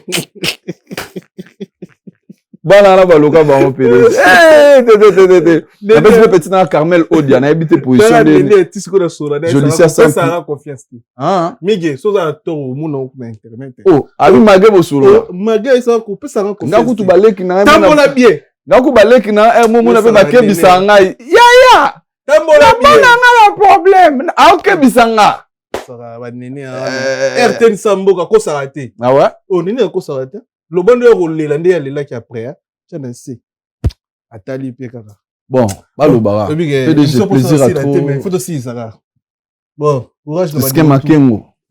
Salam toujours. Il y a Papi Mboui, il y a Papi Mboui, il y a Maman Zozo Agnès. Tolata. Paris. Tolata.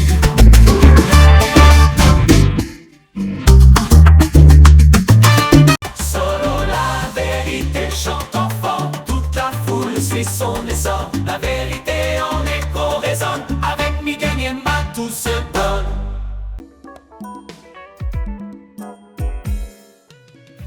ON Multiservice, organisation Ngozulu, avec l'artiste peintre Gozen Matuidi. Pour vos services de décoration intérieure et bricolage, tous travaux de peinture, papier peint, enduit, parquet, carrelage, électricité, plomberie, montage de meubles de cuisine et plateaux télévisés, contactez Gozen Matuidi.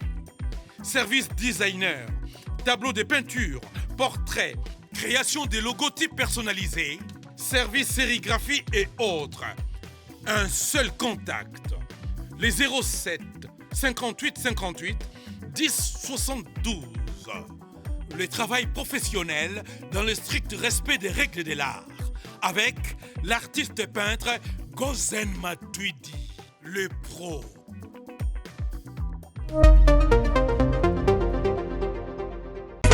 Maison Awa Toza, chez Maman Nicole Malonga. Yaka, eza na poto nemoyebi te. Yaka, tokiti na metro Château Daka yau. Waka yau awa. Ozomona okimbondo. Oh la la la. Paris. Jela na oyeba asaka omoni ndazabo asaka so mine lula metro. Bisa batani le bani. Tanga. Awa Toza. Awa nini? Awa Toza. Awa. Yaka siko na place tokoti. Azama mboka Maman Nicole Malonga. Vous êtes devant Nicole Malonga Awa Toza, c'est-à-dire Awa Toza le magasin Awa Toza au Boyo partout dans le monde. Nicole Malonga Awa Toza, Maman Awa Toza devant vous. Toza na Château Rouge sur la rue Custine numéro 3. Awa Naza na produit spécial, ba produit oyo elongolaka attache. Tozolobela makambo matampo ba maman ba bébé belé, ba maman bazotambolaka na ba poudre na ba fond de teint. Nicole Malonga Awa Toza, Awa na Château Rouge na yepona kolongola batampo ba maman, banduka ba maman oyo bazana besoin au sala taille pona kokisa mamumu. Ba maman oyo bazana besoin ya kosala ma forme kalinga azala na tolo munene, alingi azala na sima munene ba hanche munene, bipende munene. Maman Nicole Malonga Awa Toza ndeka boyebi depuis 2007 na teka ba produit ya ko grossir ba fait sein mollet hanche. Voilà où est Vindisa awa. Tous les films. Non non. Yo je mona te. Oh la la eloko evanisaka mabala eza mpona mibali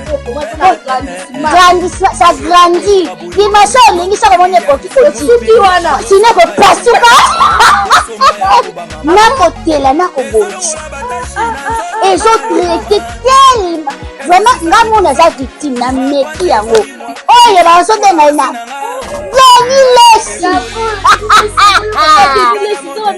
Lesi yeyo azobongisa loposo apoli toteka ngo légalement na magasin ezosalama na laboratoire mondele awa na poto tozoteka ngo légalement. Je pense que bomoni ndenge eza na barayon eza eloko moko ezosalama naturellement, ezali baproduit authentique salama naturellement sans aucun produit néfaste. Voilà.